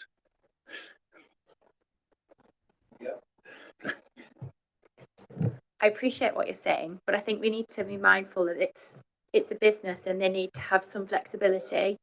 the condition removes some of that flexibility, but allows them to, you know, I don't know the ins and outs of the business, but there may be reasons why they can't do the same day every week, and dependent on how many logs they cut or what the demand is. So I think we need to be careful that we're not being overly restrictive, but the condition does restrict, but it gives that flexibility. So I would just advise members not to go too far to make it that the business would struggle. I think that the point I was making was that, you know, I was happy to support the recommendation, but as long as the conditions were right, and that was I don't want to make it too restrictive, and therefore it becomes something that you can't enforce. But I just think that 6 days a week, 7 till 6 in the evening, for 4 movements a fortnight seems that they've got a lot of leeway. So a little bit of business planning might actually keep their neighbours happy. Yes, okay.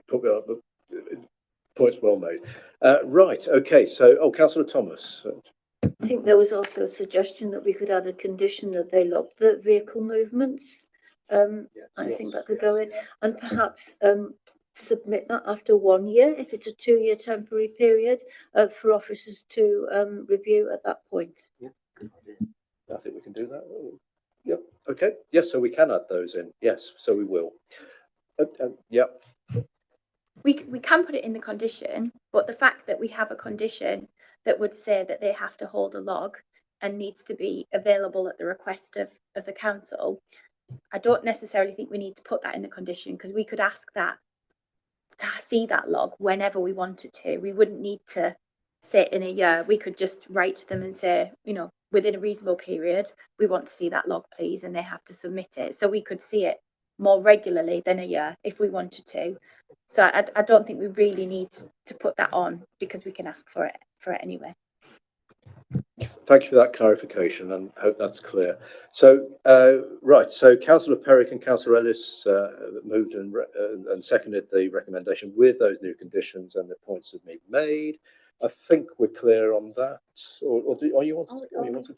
Yes. Are we going 8 till 5 Monday to Saturday? Or can we just confirm 8 till 5 Monday to Saturday, and that's on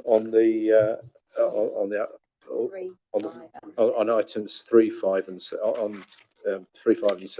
Is that right? Yeah. Yep. Okay. You happy with that? So the only condition. And then we're going to add the keeping of the log, which will be available. Yes, a log will be kept. Yes. And 2 years goes very quickly. Right. Okay. So we've had a good discussion and debate on this. We've raised some very important and sorry. Yes. Or we're just getting some technicalities.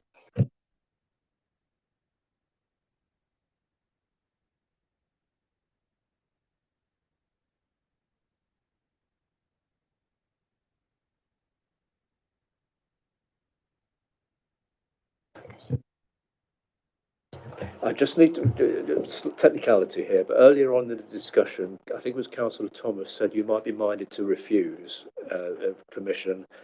You didn't have a seconder for that, did you?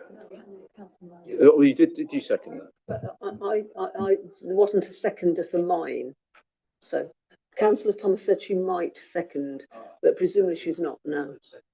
So there was no second. So you said you were minded to move a refusal. Yeah, that was. Councillor Thomas said she might be, but we didn't actually get that far. So no, we didn't. It's just for the record. Yeah.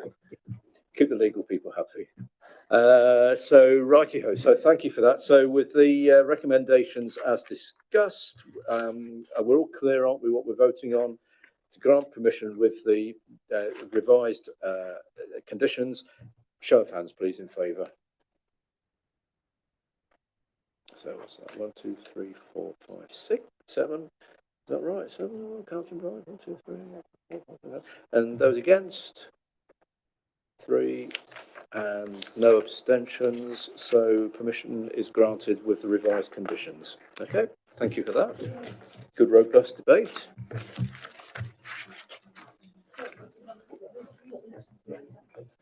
Are you after a comfort break? Okay, 7:40 now. Will 5 minutes be enough? Can we get that back to 7:45, please? We're just having a comfort break. Thank you.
Right, welcome back. Thank you for patience. So we come to our final application this evening, which is land off Westleek Lane, Westleek, Rushcliffe-on-Soar, and this is a proposed battery energy storage facility. And Mr. Elliott, please. Thank you. Thank you, Chair. Yes, this is the application site edged in red, as you can see, adjacent to the A453 to the west and to Westleek Lane to the south. This is an aerial shot of the application site again, edged in red, A453 running through the centre of the photo, and we can just see the edge of the power station and the coal reserves there, as well as the agricultural fields that surround the application sites and the wooded areas to the east. A couple of photos just to navigate around the application site. This is from the access track that goes around the western edge of the site. The A453 slip road is just off to the right, and then we can see the cooling towers of the power station on the right hand side of the photo as well. Application site is on our left there. Same point within the access track, this time looking into the application site and over to the wooded areas that are beyond. And this is on the roundabout. This is the junction between the slip road and Westleek Lane. Application site is right in front of us at the moment, and we can see the change in levels as it increases in height towards the rear boundary. This photo is within the application site. It's looking towards the slip road, and members can see the condition of the land. And this is the layout of the proposed development. So the proposed development is for a battery energy storage system. It will be laid out in terms of three level plateaus. Landscaping would go around the perimeter of the site, and then there's a balancing pond on the southern tip of the application site. It consists of 168 battery units that would be positioned within pairs, along with substations and associated infrastructure. Next couple of slides are sections through, just to show the change in levels. The dotted lines that run through indicate the three different level plateaus that would be created. They do broadly follow the level of the site. And these sections that you're looking at the moment is the rear boundary of the application site. And this next section through runs right through the middle of it. Again, you've got the dotted lines which show the different level plateaus. And let's say this section goes right through the middle, so you can see the battery units and the associated infrastructure. Next couple of slides are photo montages, so it shows the proposed development in situ. We are Westleek Lane here. Centrally within the photo is the main access, and then you can see the grey units, which would be the proposed development, the substations and the battery units within the site positioned in situ. Also on Westleek Lane, we're slightly further back here at the junction with Winking Hill Farm. Again, the proposed development is shown in situ. And this is the junction between the A453 and Westleek Lane, the roundabout there. And we can see the proposed development that's been mocked up here. The next slide is the same shot, but it's to demonstrate that the landscaping that would be going around the site would evolve over time and would soften the visual impact of the development over time. Just for context, this site shows the LDO site edged in red, which has got a lawful development order for redevelopment of the entire site for industrial and manufacturing. And then the application site is shown in orange, just for context. This slide shows the LDO site, which is in the light green colour. We have the strategic allocation site of Clifton in yellow. And then in the blue hatched sites, these are screening applications for solar farms. And the green hatched areas are approved development for solar farms as well. The application site is quite close to that LDO in light green. So just for context, just to show the surrounding development that that has also been gained planning permission as well. Next couple of slides are taken from the submitted alternative site assessment. So this slide shows a 1K radius from the point of connection, and the light green areas are the other sites that the applicant has looked into as potential alternatives. And just for context, this next slide is the same area, but the dark blue area is the high flood zone. So we can see that limits the area in which there are potential alternative sites for this particular development. And if I go back to the layout, just running through the assessment.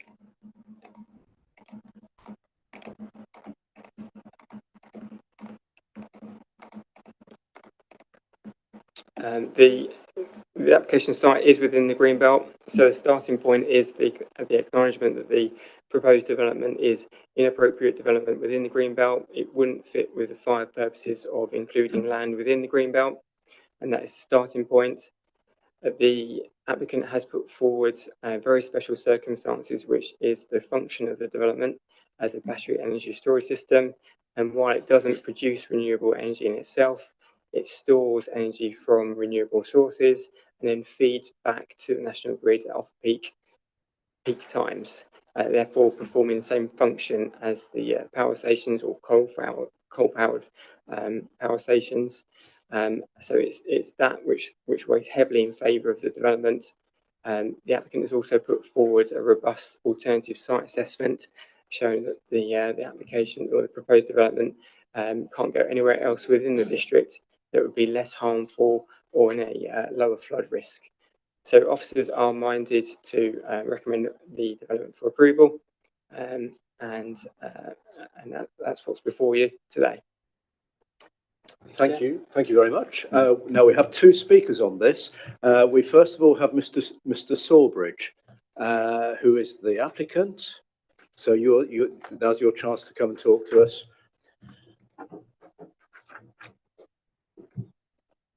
Oh yeah, yes. And thank you for your patience. There's been quite a few other items on the meeting this evening, so thank you for that. And you have up to 5 minutes to address us. And as soon as you start speaking, the clock will start ticking down. And if you're still speaking at 4.5, we'll just tell you it's 30 seconds left. So as soon as you're ready. Well, good evening, Chair and members of the Planning Committee. I'm John Sawbridge, the Managing Director of Sandbrook Capital BES Limited, the applicant for this proposal.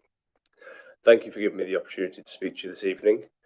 The UK energy market is currently at a very important inflection point.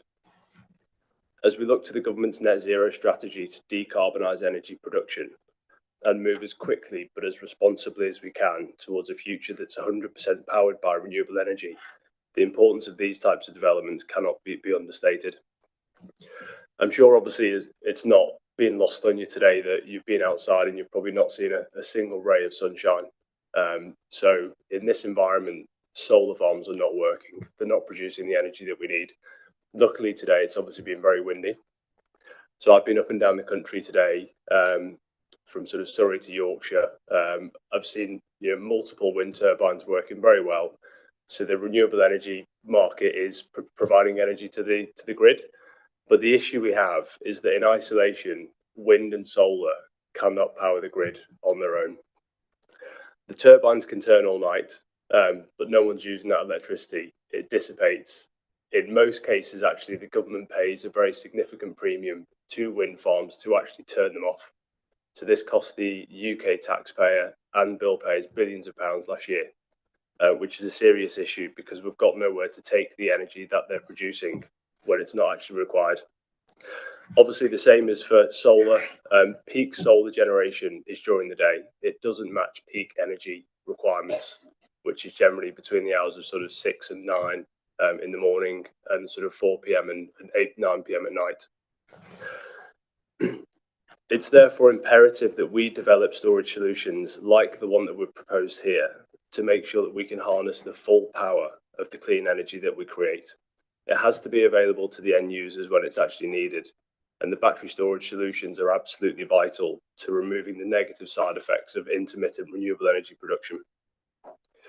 So obviously, it goes without saying that the net effect of a renewable energy system that is backed up with storage will not only be incredibly positive for the environment, but also for the UK's own energy security. This is an ever-present danger and one we felt acutely in the very recent past. To quote the Energy Secretary this week, she said, "It is clear to me that we have entered a new era. It's an era in which energy can be weaponised against us, an era where our adversaries can inflict harm directly on British families and businesses through energy prices. If we cannot retain control of energy prices, if we cannot protect families and businesses from future shocks, then we are not really secure. We must be hard-headed about the future of our energy system. We must put national interest over ideology." This battery storage development will not only move the UK towards a path of energy security that we so desperately need to remain a protected and competitive economy, it will also directly benefit the local residents of Rushcliffe Council by providing them with energy security, energy when they require it, and lower energy prices in the future. To give you an idea of the impact that this development will have, it will reduce carbon dioxide emissions by 25,000 metric tonnes annually. That's the equivalent to taking 9,423 cars off the year at an average of 10,000 miles a year. It will provide grid stability, or can provide grid stability, for up to 759,000 homes. The entire population of Rushcliffe is estimated to produce 600,000 tonnes of CO2 a year. This development alone will mitigate close to 4% of the CO2 production of the entire borough.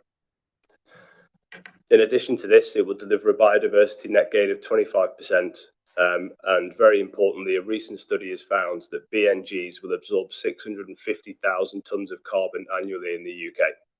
We are making material differences here, but we must and we have to protect our future. If we marry renewable energy with sufficient storage, we can reduce the critical amount of renewable energy that we actually need. So if we can make the solar and wind farms more effective by taking the energy off the system when it's produced and putting it back when it's actually required, we can save thousands and thousands of acres of green belt 30 seconds. by not having to overdevelop with extra solar and wind farms. I strongly believe that we put forward a very thoughtful and considered proposal, one that's both sympathetic and also provides incredible benefits to the local community and the wider borough of Rushcliffe and the country as a whole. Rushcliffe Borough Council has signed the Nottingham Declaration on Climate Change, which is a public statement of intent to respond to the challenges of climate change. Approval of this proposal will be granting a development that accords directly with the council's own climate change strategy, and it's obviously incredibly encouraging to have the full support of the LPA with their recommendation, and we hope that we've done enough to gain your support today. Thank you. Okay, thank you very much. Bang on 5 minutes, so thank you for that. And so we have another speaker. Our other speaker this evening is Councillor Brown, who is one of the ward members for the ward. And so Councillor Brown will want to speak to us as soon as you're ready. Thank you, Chair. Chairman, during the consultation on the LDO, residents were assured that approving the LDO would not open the door to further developments in the adjoining green belt. Yet at the first request for such a development, the committee report proposes approval and further encroachment on the green belt for a purpose which is already designated for within the LDO site. The recommendation in the committee report is poorly argued and must be challenged. It is based upon a number of inaccurate and misleading assumptions. Firstly, this site was, until the dualling of the A453, the corner of a large field that was requisitioned as the construction compound, with a clear requirement that it must be returned to back to agricultural land. Despite action by RBC's own enforcement officers against the previous and current owners, this condition has never been met. This means that the site should be treated as a loss of agricultural land, but the committee report states, although it should have been restored back to its previous condition after the use ceased, this does not appear to have been the case. As such, it is concluded that the proposal would not have an unacceptable impact upon the agricultural land. If this proposal is approved, the landowners will directly benefit from their refusal to comply with this condition to reinstate. This cannot be allowed to happen. Residents of Thrumpton and Ratcliffe-on-Soar have been badly let down by Rushcliffe Borough Council enforcement. Local members, including county councillors and parish councillors and borough councillors, have requested several times over the past 10 years to have this land reinstated. I was one of those councillors. Secondly, the report suggests the cumulative impact would be minor, as the layout plans for the LDO site show large shed structures within the southern area of the LDO, which in terms of built form and visual appearance would dwarf the structures within the application site. This proposal will bring industrialised development to the main access point from the A453 to our southernmost villages, under attack from all directions by solar farms, quarries, housing, warehousing and industrial developments. Cumulative impact must be assessed in its entirety, not just in relation to the LDO. And the cumulative impact of yet another development in this area is significant. Thirdly, this council has designated part of the southern LDO site as available for energy generation and storage. So it is imperative that this sort of facility is located within the LDO site and should not encroach further onto the green belt. The committee report states that it is considered that the applicant has successfully demonstrated that there are no other alternative sites within the district which would be less harmful. But this is incorrect. As already pointed out in the comments submitted by Councillor Walker, the applicant's assertion that is not evidenced, and the National Grid has confirmed that a battery storage facility within the LDO boundary could be connected to the grid. The email from Richard Rowley of National Grid, which is included in the alternative site assessment, states, if you moved your site to within the LDO boundary and reapplied, your most likely point of contact would be at the new Kegworth BGSP. It is the applicant, not the National Grid, that has made the assertion that a battery storage system could not be located within in the LDO. Finally, last year, this council refused permission for a very similar battery storage facility just a mile or so away from this site on the grounds of special circumstances, not outweighing its impact on the green belt. Crucially, this decision was supported by the Planning Inspectorate and was upheld at appeal. A key reason given by the inspector was that they cannot be certain that there are no alternative sites located in other areas of the district. This current application has also failed to evidence this point.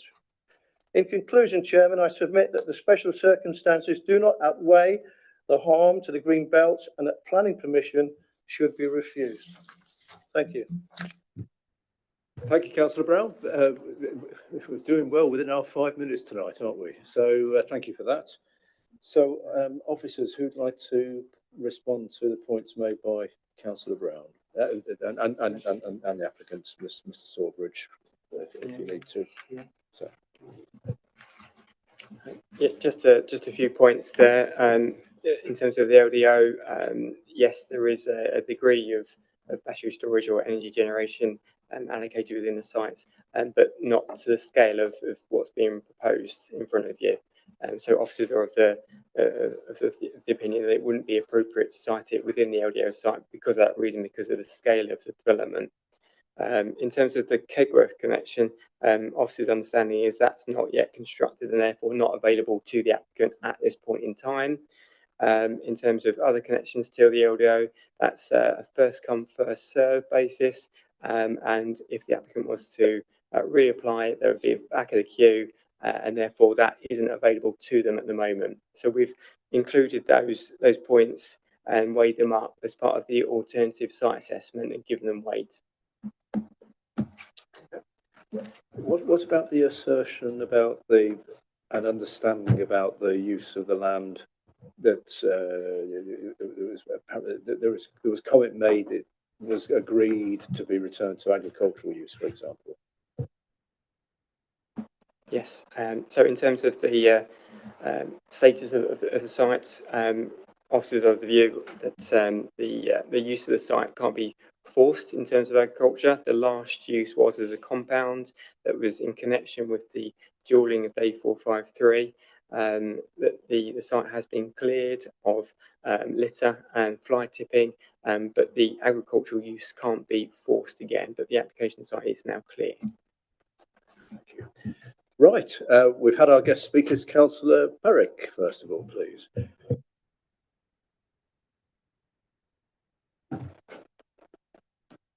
Just like to say this is a completely inappropriate application where the land was supposed to be restored once the A453 was completed to establish food security for the UK.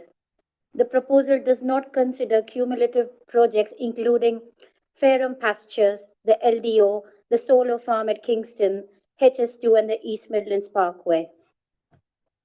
My question is, if this land was supposed to be restored for agricultural purposes, why hasn't that been enforced? That is the key question I have. Often I've been sat in these planning committee meetings and I hear very special circumstances as a way to encroach upon our green belts. I'm afraid I don't agree this time. These are not very special circumstances. The argument about that there are no other sites, honestly speaking, it does not consider me as a person who's making the decision, as a person who's giving my views today. There are a number of other sites the applicant could explore. They may not be in Rushcliffe, and as I've seen emails today, the applicant can go and maybe explore a site in Derbyshire, which is not encroaching on the green belt. It doesn't have to be in Rushcliffe. Our local area in Rushcliffe is under significant pressure from a number of major developments, and our remaining green belt needs to be protected and open spaces needs to be protected. Under point number 36, it says, in terms of the impact on the green belt, the overall magnitude of effect is considered to be medium and overall significance of effect anticipated to be moderate adverse. I don't agree with that. The magnitude, I think the magnitude is not just medium, the magnitude is really high in there. I think from what I've heard, from what Councillor Brown has said, and I've read the objections of Councillor Walker, I have listened to what the applicant has had to say. I'm minded not to support this application, and I know there is further debate that's going to happen, but I want to refuse this application given the fact that it's encroaching on the green belt, and I don't consider it very special circumstances.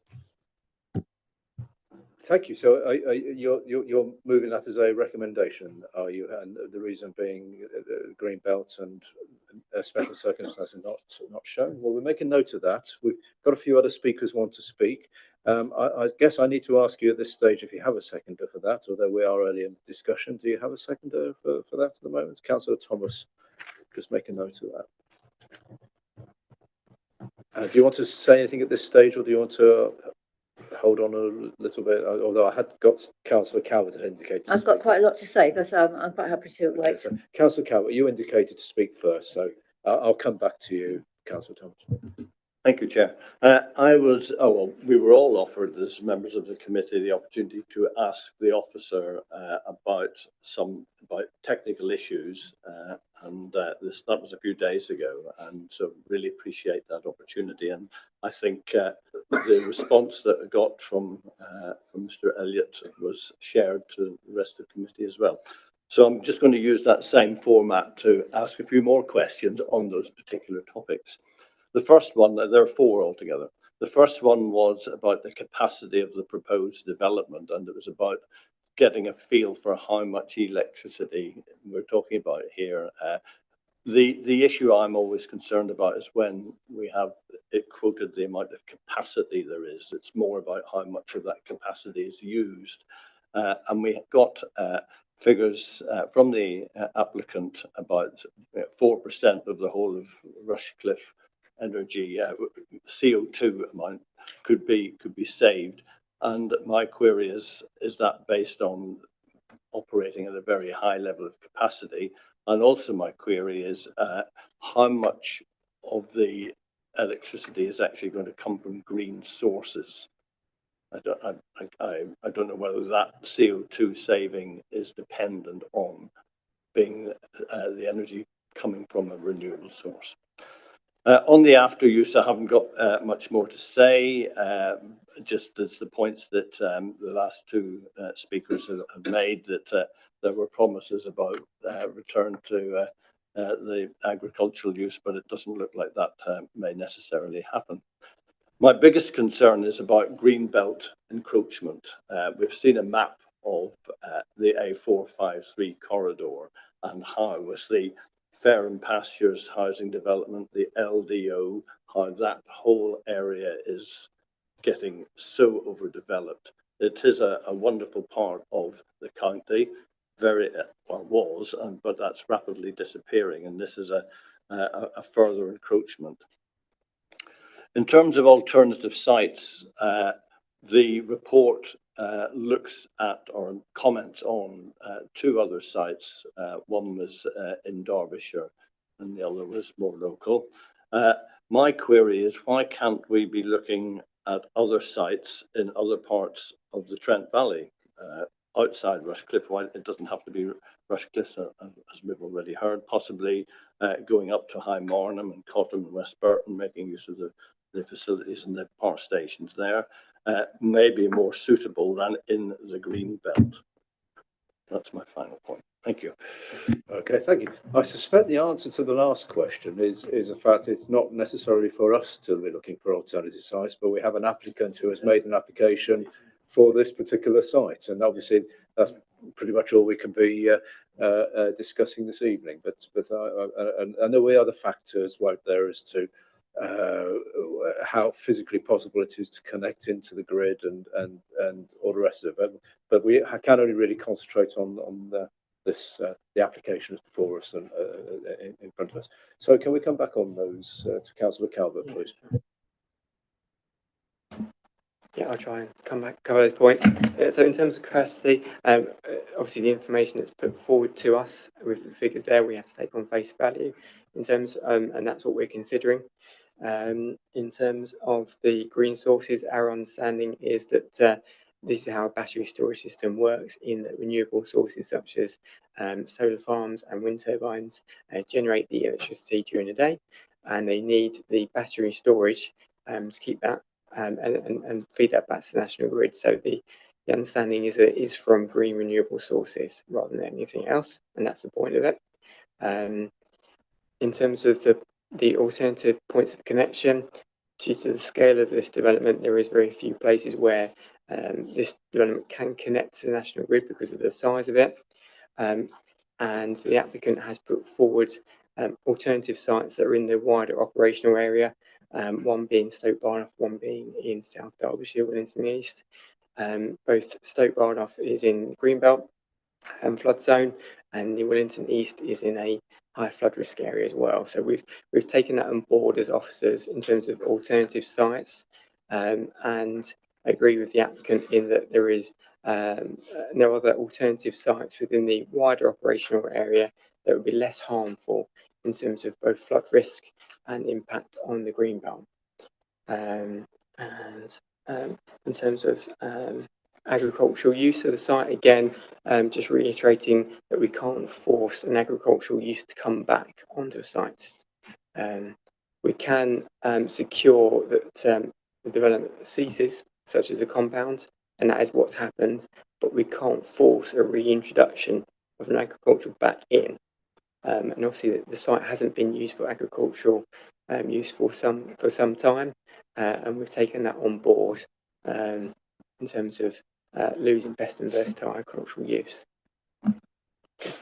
Yeah, come back. Thank you. Yeah, you used one phrase there, that the wider operational area, I think it was. What's that defined by? Is it connected to where you connect into the grid, or what's the? Yeah, so our understanding is that point of connection. So the wider operational, there's very few places within that national grid area that can take this kind of capacity. But does that mean that if you went to another part of the country or another part of the county, there would be an alternative place where you could get a connection? Yeah. Okay. I suppose it depends on where So you there want to are draw the line. alternatives all Yeah, yeah. basically back Yeah. to that alternative. Thank you. So I had Councillor Thomas and then Councillor Eddyvine. So Councillor Thomas. Oh, you want to go, Councillor Eddyvine to go first? Did he? Oh, I'm sorry, I didn't notice. Councillor Eddyvine. I'm sure Councillor Thomas will sum up some of the things I say anyway. I have to say, actually, I do get the idea of, you know, the need for battery storage, etc., etc. But I think the presentation we had just shows how farcical the UK energy market is and what a false market it is. We're paying people to turn off electricity. And I do get very annoyed when I'm told that it benefits the residents of Rushcliffe. These are no benefit to Rushcliffe residents at all, other than we keep getting told it's cheap electricity. Well, I haven't noticed it yet.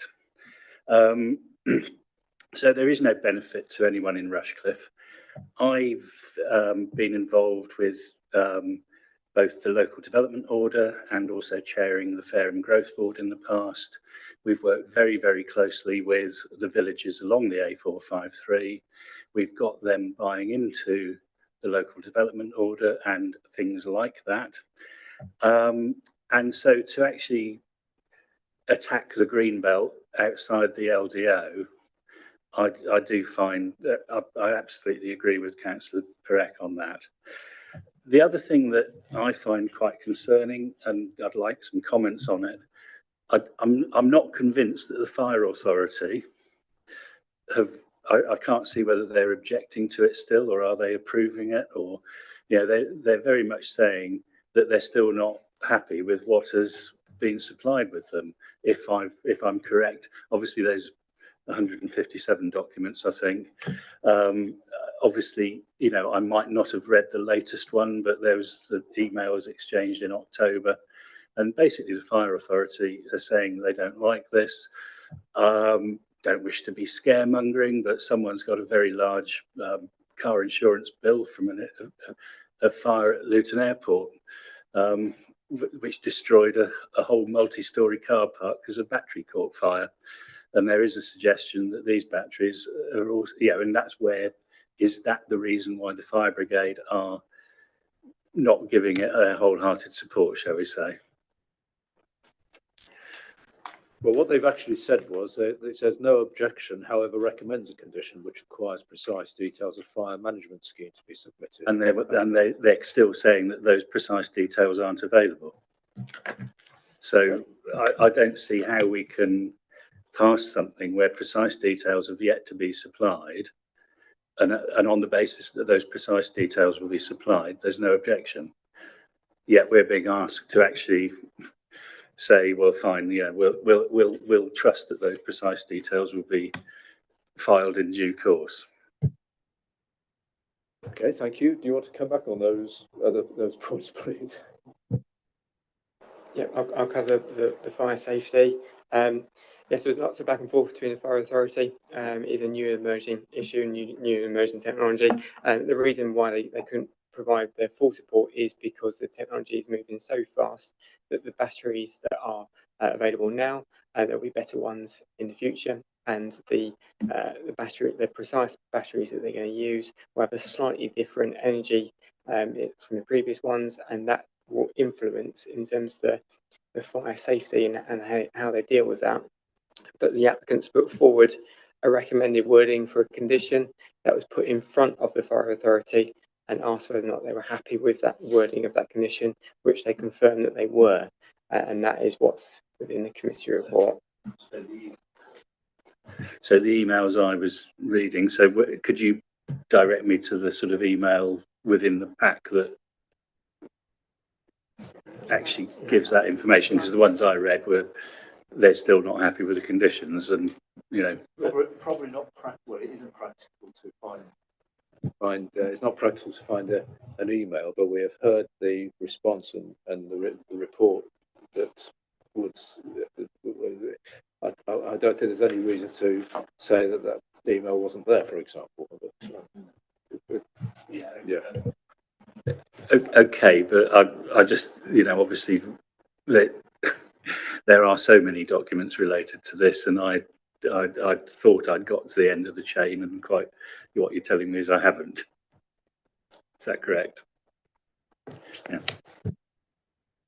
Right, I've got three more speakers, and I've got to make sure they're in the right order if we're all happy. So I've got Councillor Thomas, Councillor Mallender, and Councillor Ellis. Would you like to go now, Councillor Thomas?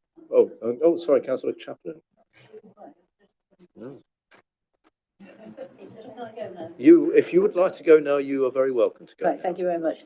I do get the whole renewable energy thing, and I'm actually very grateful that there are people like the applicant trying to make it work by finding ways to actually shift the energy from the times when we can create it to the times when we can't.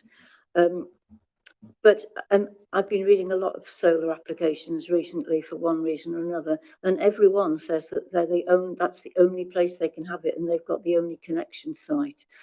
So I'm a bit dubious on that, really. And I'll come back to that in a minute. But I think that it's the greenbelt argument that's the one here, and the cumulative impact of the greenbelt. But also, if you could go back to something that's got an aerial view, perhaps the cumulative slide. I think the point about this particular site is that it's on the other side of the road, basically. So it's in an area that's bounded to the north by the A453 and to the, is it north? Well, one side to the A453 and to the east, it's got, no, it's to the east of Westley Lane. So it's basically, it's bounded at that edge, the long side of the triangle, it's bounded. And then the road that goes down here, which it's also on, down to east. So that big wodge there and that big grey thing is woods. All that has not yet been encroached on. If you've got the one that shows where the cumulative impact of the various developments is. Yeah, that one. It's difficult to see here, but there is an area there that's not impacted by development. Although I see you've got a blue one that I didn't know was there. So it's spreading that LDO site that's across the road into the other side. And I think so it's that breach of that area that has not yet been breached that concerns me most, really, about the Greenbelt. And there's no doubt that this should be on the LDO site. I'm sure the applicant has not been able to put it there because, for whatever reason, but it's a power station site. It's a brownfield site. It's a power station site. This is an energy application. If it should be anywhere, it should be on the power station site, which has to be nearest to the point of connection. And that's the other question I'm going to ask in a minute. Exactly where is the point of connection, and how is it going in, and why is it special? And I give the applicant will probably want to explain that, so I would ask that question anyway. But that's. It shouldn't be on the other side of the road where the only bit that hasn't yet been breached basically by all the development. It should be on the side of the road. There's already huge areas being pulled out of the greenbelt for the LDO site, and there's nothing on it yet. And yes, it's all for high quality jobs and all the rest of it, but actually it's a power station that's being decommissioned that needs and energy needs to be put somewhere, and that's where these developments, or that development, should be going.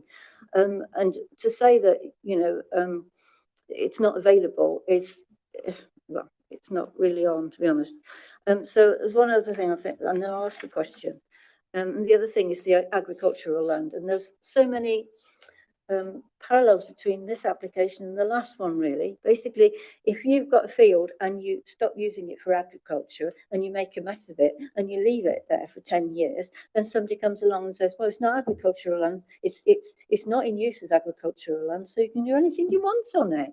And in the green belt, and I can't really swallow that, really. So the question is really, where is the point of connection, and how does it get from this site into the point of connection? And would you like to explain a bit more about why this point of connection is special and unique, and this is the only place you can have it? Because that is in every solar application I read. Is that possible? Well, before we speak to the applicant, are you able to answer that question? Where is the point of connection, or I don't know precisely. So shall we ask for a point of clarification? If you'd like to give us a point of clarification, you're welcome to. The point of where it's connected.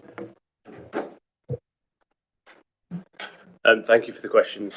So the point of connection is going to feed into the substation which sits on the Rushcliffe power station. So as you drive down from the M1 towards the power station, you will see on the left-hand side there before the cooling towers, there's a very significant substation there. So that's where the connection is going to feed into. Why does it have to feed into there? That's a grid supply point, which is a GSP, which is a very significant substation, which serves a very wide area. So you'll probably notice if you walk up and down residential areas, you'll see very small substations. They generally operate at 11 kV. They can't really take much capacity, if anything at all. So to replicate what we can do on this site with this GSP substation, we would probably have to build 100 mini battery storage developments in residential areas that feed into 11 kV substations, which is obviously completely inappropriate, not practical or economically viable either. So that's why targeting the GSPs is the only solution to being able to get the storage onto the network that we need. Also, given the size and scale of GSPs, they are almost exclusively always in Greenbelt. So this is an issue that we've sort of encountered up and down the country, and councils are obviously now becoming more and more aware that this is absolutely a very special circumstance. And for that reason, they are allowing these permissions in the Greenbelt quite routinely. I think going back to the point of the fact that the land was not reconstituted to agricultural, this land was used, as has been pointed out, to develop the A453 back in the late noughties, I believe. When that work stopped, the compound was left in a very poor state. We only purchased this site very recently after the previous landowner didn't adhere to the enforcement action and actually reconstitute it. And I believe the enforcement action period for that to be reconstituted has now passed as well. So this is an issue that we've inherited and not one that we were responsible for in the first place. Thank you. Do you want to add anything to that? So probably can't, really, can you? Right, okay. So, Councillor Mallender, please. Thank you, Chair. I'm used to being a lone voice, and I'm a lone voice here. So, in answer to Councillor Edwin's question, the reason we haven't seen a lowering of our prices that we actually pay, despite the fact, and this I was very upset about this, because we used to be with not Ecotricity, I can't remember what it's called now. Anyway, a renewable energy supplier. We've recently changed to another one, which is better in our view, which is Octopus. So when the electricity, it was very obvious that renewable energy was considerably cheaper than the cost of gas. I expected my bill to go down, and I was absolutely horrified that I actually have to pay more, despite the fact that I have been paying more in order to support renewable energy.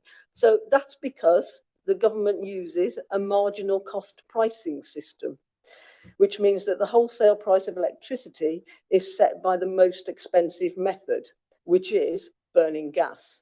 So that is not the applicant's fault or anyone else's, apart from the government, in the way that they set energy prices. So the more renewable energy we use, then if that will, presumably they will have to have some other system of doing it. So it will become cheaper for people, not only in Rushcliffe, but everywhere.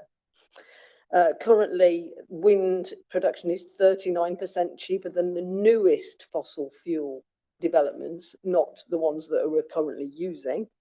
And in the case of solar, 11%, and hydro, 11%. There were 3% of our electricity was produced by renewable energy in the year 2000, 42% in 2022. So a facility such as this, I think, is exceptional circumstances, because it means that, as the applicant has stated, the wind, as a lot of people can say to me all the time, the wind doesn't blow all the time and the sun doesn't shine all the time. Very true. So this is why we need battery storage facilities, in order to be able to use that energy at times when we need it, instead of when it's produced. And so, yeah, I'm unlike everyone else so far, in support of the recommendation. Thank you, Councillor Mallender. Well, you see, that's one of the great joys of a planning committee, isn't it?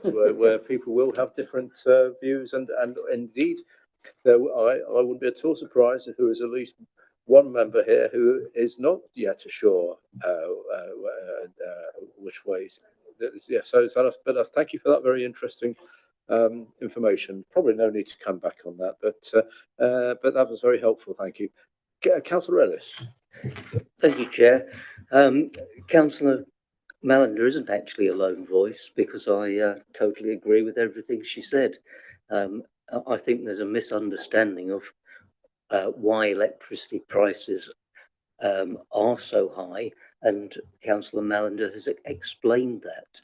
It is government policy which harms not only individuals, but even more importantly, harms businesses. It's also quite clear that wind which doesn't blow all the time and sun which doesn't shine all the time, especially in the dark, is not maximising the potential output of these sources. So what could be better than creating a facility which makes them massively more efficient, cost effective and green than this proposal? And I think we've got a number of other red herrings. The green belt. We talk about the green belt as though it's sacrosanct. A lot of it is absolute rubbish, and this site is symptomatic of that. It will never return to agricultural use. And even if it did, would the agricultural use be as valuable as this battery plant? Not in a million years. So I find it a little bit disappointing that some members put little parochial concerns above what is clearly, albeit only a small part, clearly in the national interest. So I am in support of Officer's recommendations. Thank you, Councillor Ellis, and again, very, very clear. So I understood completely. Councillor Chaplin, please. Thank you, Chair. A couple of things. So first of all, the return to agricultural use. I did have a conversation with the ecology officer about this, and interestingly, the fact that it's not been in that agricultural use and has been left, and species have come in, has actually given it a higher biodiversity baseline than if it had been agricultural land, which is quite interesting, that actually if you just left it as it is now, it would be more valuable for our biodiversity than doing anything with it. What I feel is that if this point of connection is so vital, so significant, it seems a bit of a lack of ambition to just have a battery storage facility there. Why are we not using it for actually generating some renewable energy, doing something that creates jobs, creates wealth?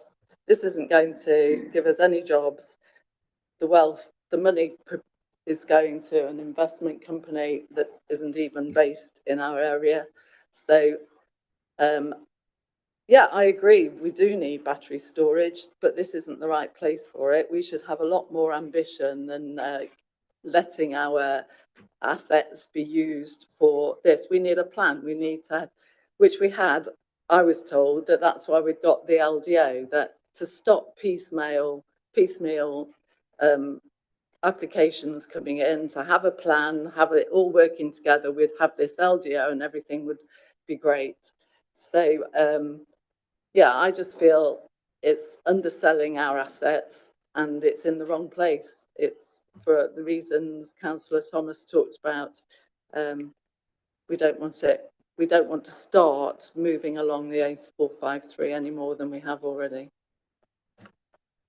Okay, thank you. I do bear in mind that your comment about where an applicant is based and so on and so forth really cannot come into a planning decision. What we have to decide is the actual planning application in front of us. It doesn't really matter who the actual or where the applicant is based, but I'm sure we all understand that. Do you want to come back, Councillor Ellis? Yes, please, Chair. I think there is a bit of a misunderstanding about alternative sites. The applicant has clearly explained why there are no alternative sites, and yet people keep banging on about alternative sites. And Councillor Brown, and I am sorry that I have to oppose you on this, but the Keyworth site is irrelevant. Do we all know how poor National Grid is at expanding the network? It's the biggest single barrier to creating more energy and more industry. There is clearly only one site at this point in time, as officers have said, for this particular project. And if we don't give it the go-ahead, we just disadvantage ourselves, our residents and the country. Thank you. And it could be linked to that is the point that you can have as many alternative creation facilities as you like, but you've got to put the energy somewhere. And yeah, okay, I get that. I've got Councillor Wells next, but are you going to be? Do you want to come? Are you're waving at me? Are you? Yeah. Can I go to Councillor Wells first, and then I'll come? Ladies first. Oh, okay. Well, okay. Councillor Perrick. It's very kind, thank you. I just wanted clarification. I think the officer spoke about that. First of all, I'd just like to say I'm not against renewable energy. I think the proposal is good. I just think the site is wrong. So one point of clarification I wanted is, you did say that the applicant can reapply for the LDO site, but I wasn't sure what the barriers were to that. Yes, yeah. So yeah, officer's understanding is that yes, you could reapply, but it's first come, first serve. There's no guarantee, and the connections that are already there have been explored and not available to them anymore. So we're saying that the land on the LDO site is already, the companies have approached and we have committed to them.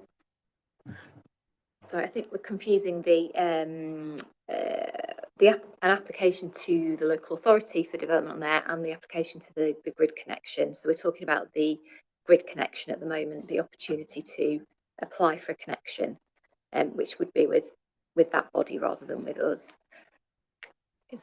So there is still that possibility that they can apply because you said that opportunity isn't available, but is that not available from a borough perspective, from a site perspective, from the LDO site perspective? Still not clear. We can't connect to the grid.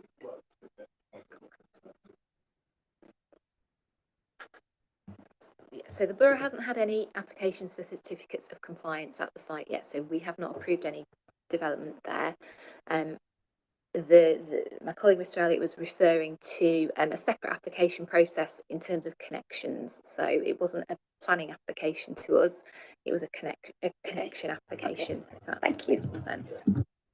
Councillor Thomas, you want to come back, and then Councillor Wells after yourself. I'm a bit confused in that if there is a point of connection in the middle of the LDO site, then surely another piece of land on the LDO site could connect into that connection. I don't see, and the green circle that we were showed that was close to that, where this triangle of land is, that was the whole point of it. It had to be within there. So why can't it be somewhere in the LDO site? And the answer is because Uniper won't sell them the land, or they haven't applied for there, because this gentleman's probably bought that bit of land. But that's not, you know, in terms of the overall planning of where it goes, it's not the logical place. It's not a good place to put it. It's not a logical place to put it, and it breaches a piece of greenbelt that has not yet been built on. Okay, thank you. Yep. Oh, you want no, okay. Councillor Wells. Thank you, Chair. I agree with keeping the green belt, but if you've actually gone and looked at this land, or even gone on Google Earth, I've got pictures on my phone, and it's in a disgusting state. It's been empty for over 7 years. So no way the farmer or the landowner now will return it back to farming. You talk about, oh, it can go to other sites. Their planning committee will probably turn around and say it can go to other sites. So in the end, we're not going to have storage for renewable electric anywhere. So in the end, we're going to be at the mercy. That site is useless. Also, the police are having a lot of trouble at that site with boy racers. So if this gentleman gets permission, the police will be able to move them on. It's no good you shaking your heads if you're travelling down that road and 20 guys come past and they run into you, you wouldn't be shaking your head. Pardon? That is where they meet. If you had gone also to the power station visit, like I did, most of the councillors on that bus were told that this landowner, before this gentleman had bought it, had offered it as solar panels to help the offset of what the new development is going to use. And nearly every council on that bus clapped. They were very happy. So having a storage now, we can then turn around to people other farmers who want to sell their land for solar panels. We can say, no, we got storage. Let's go there first. Mrs. Dodd would like to come in with a bit of advice. Thank you, Chairman. I just thought it might help members when they are obviously concerned about site selection in Greenbelt. I was just going to read out paragraph 156 of the NPPF. So this is part of the Greenbelt section. And it says, when located in the Greenbelt, elements of many renewable energy projects will comprise inappropriate development. In such cases, developments will need to demonstrate very special circumstances if projects are to proceed. Such very special circumstances may include the wider environmental benefits associated with increased production of energy from renewable sources. Thank you, and that's from the MPPF. Okay, Councillor Thomas.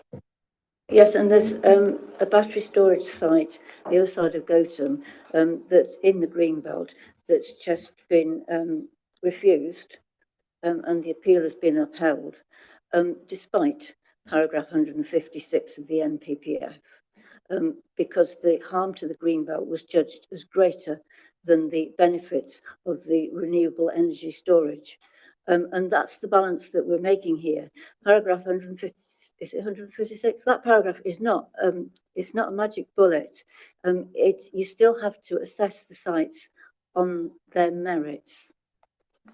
Yes, absolutely. It's the balance. Yes, I don't think anyone is disputing that at all. I really don't think they are disputing that. But it was helpful just to have an extract from the MPPF.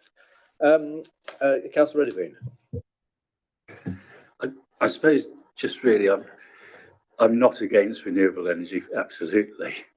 Funnily enough, we've got a substation outside my village, which is slightly larger than 11 kilowatts or whatever the size of it was. And they're applying for a battery. There's already a battery storage facility there. They're applying for another one. I don't object to it. I do object to this one simply because the involvement I've had with helping develop the local planning order and also with the local villages. So yes, it is parochial.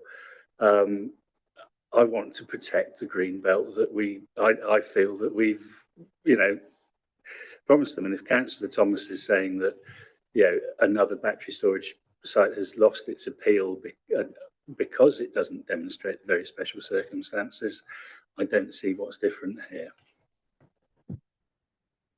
Okay, thank you. Are you no, right? Councillor Mallender. Thank you, Chair. I think that as has been said many times in this meeting, we have to decide each one by its merits. So just because another site, which is in completely different circumstances, that was refused by this committee has been refused on appeal, doesn't mean that that's going to be the case with this one. Every one is different and has to be decided on its merits.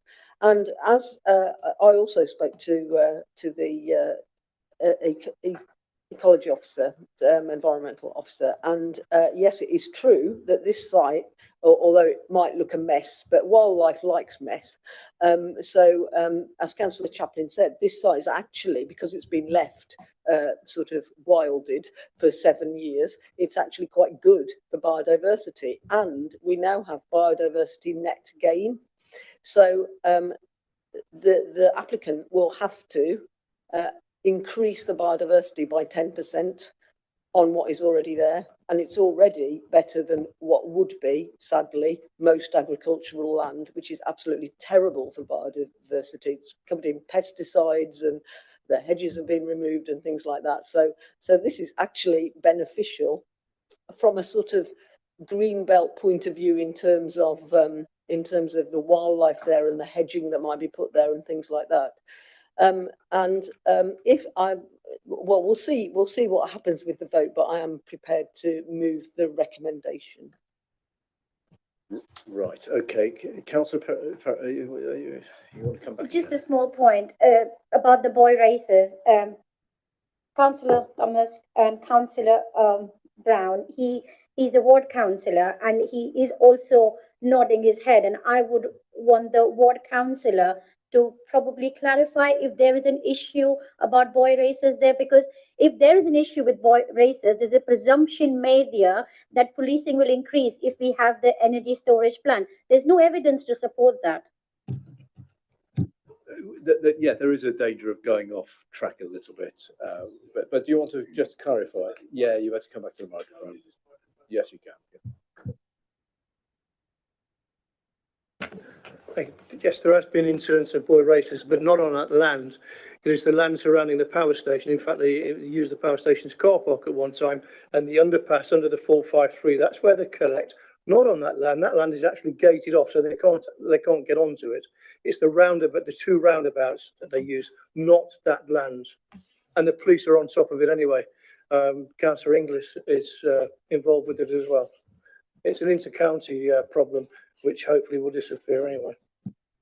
Councillor Wells, you just want to come back on that clarification? I disagree with that. It's not under control. I attended a police meeting this week, and on this roundabout, that's where the spectators collect. In the lay-by, I know it's gated off, but that's where they park. And as soon as the police turn up, they go elsewhere. So if this gentleman does build there, they'll go elsewhere. But they think the A43 is very dangerous to the ordinary members of the public. They have not got it under control whatsoever. Well, can I come back there? I just totally disagree with that. The problem's on the roundabouts, not the land. We're here to talk about the land, not the Highways Agency land. That's a police matter completely separate to what's being discussed here. Okay, thank you. Point heard. Let's move back to the application. So, Councillor Ellis, you wanted to come back? Just a a point of order, really, Chair. I'm quite happy to second Councillor Mallander's motion, but we've. I was just going to come on to that. Right, you took the words out of my mouth. I was just going to come on to the fact that at the beginning of this item, or near the beginning, we did have a recommendation to refuse by Councillor Parrick, seconded by Councillor Thomas, to refuse on Greenbelt grounds. They don't agree. Special circumstances have been given for going against Greenbelt policy, and also refer to cumulative impact of development. So we will be taking a vote on that. Sorry, I'd forgotten about that. It was so long ago. Yes, I think we all had. So, but it's an important subject, so we've had to have a long debate about it. So we do, unless there's anyone else dying to speak, I think we need to come towards making a decision on this. So the recommendation we have to vote on first of all is the one that was moved earlier by Councillor Parrick. Sorry, yes, you want to come in? Sorry, I'll let you carry on. No, I was just going to. You want to clarify the reasons, do? Is that okay? Yeah, of course, too. Thank you, Chairman. So I just wanted to clarify the reasons for refusal. So we've mentioned very special circumstances. Would I be right in framing a reason along the lines of concerns about impact on openness of the green belt and very special circumstances haven't been demonstrated? And are you happy to delegate that precise wording to us as officers, as long as we cover those points? Just going to say it's the very special circumstances balance of the value, the benefits and the harms. The harm is to the landscape, the harm is to the openness, it's encroachment, and it's also the very special nature of the fact that this particular parcel of land hasn't been breached at this point. There's a defensible boundary to this part of Greenbelt from Remembrance Way and from Westleigh Lane. But I would also like to add to the recommendation that the officers have delegated authority. We delegate authority to the officers to work on the wording of the reasons for refusal in lines with what's been said. Which I think they are very clear on. Yes, you've got that, haven't you? So you're happy with that? Okay. So we have, so to be clear then, we have the recommendation to refuse for those reasons. Which is not the same recommendation as shown in the report, just making that clear so everyone understands.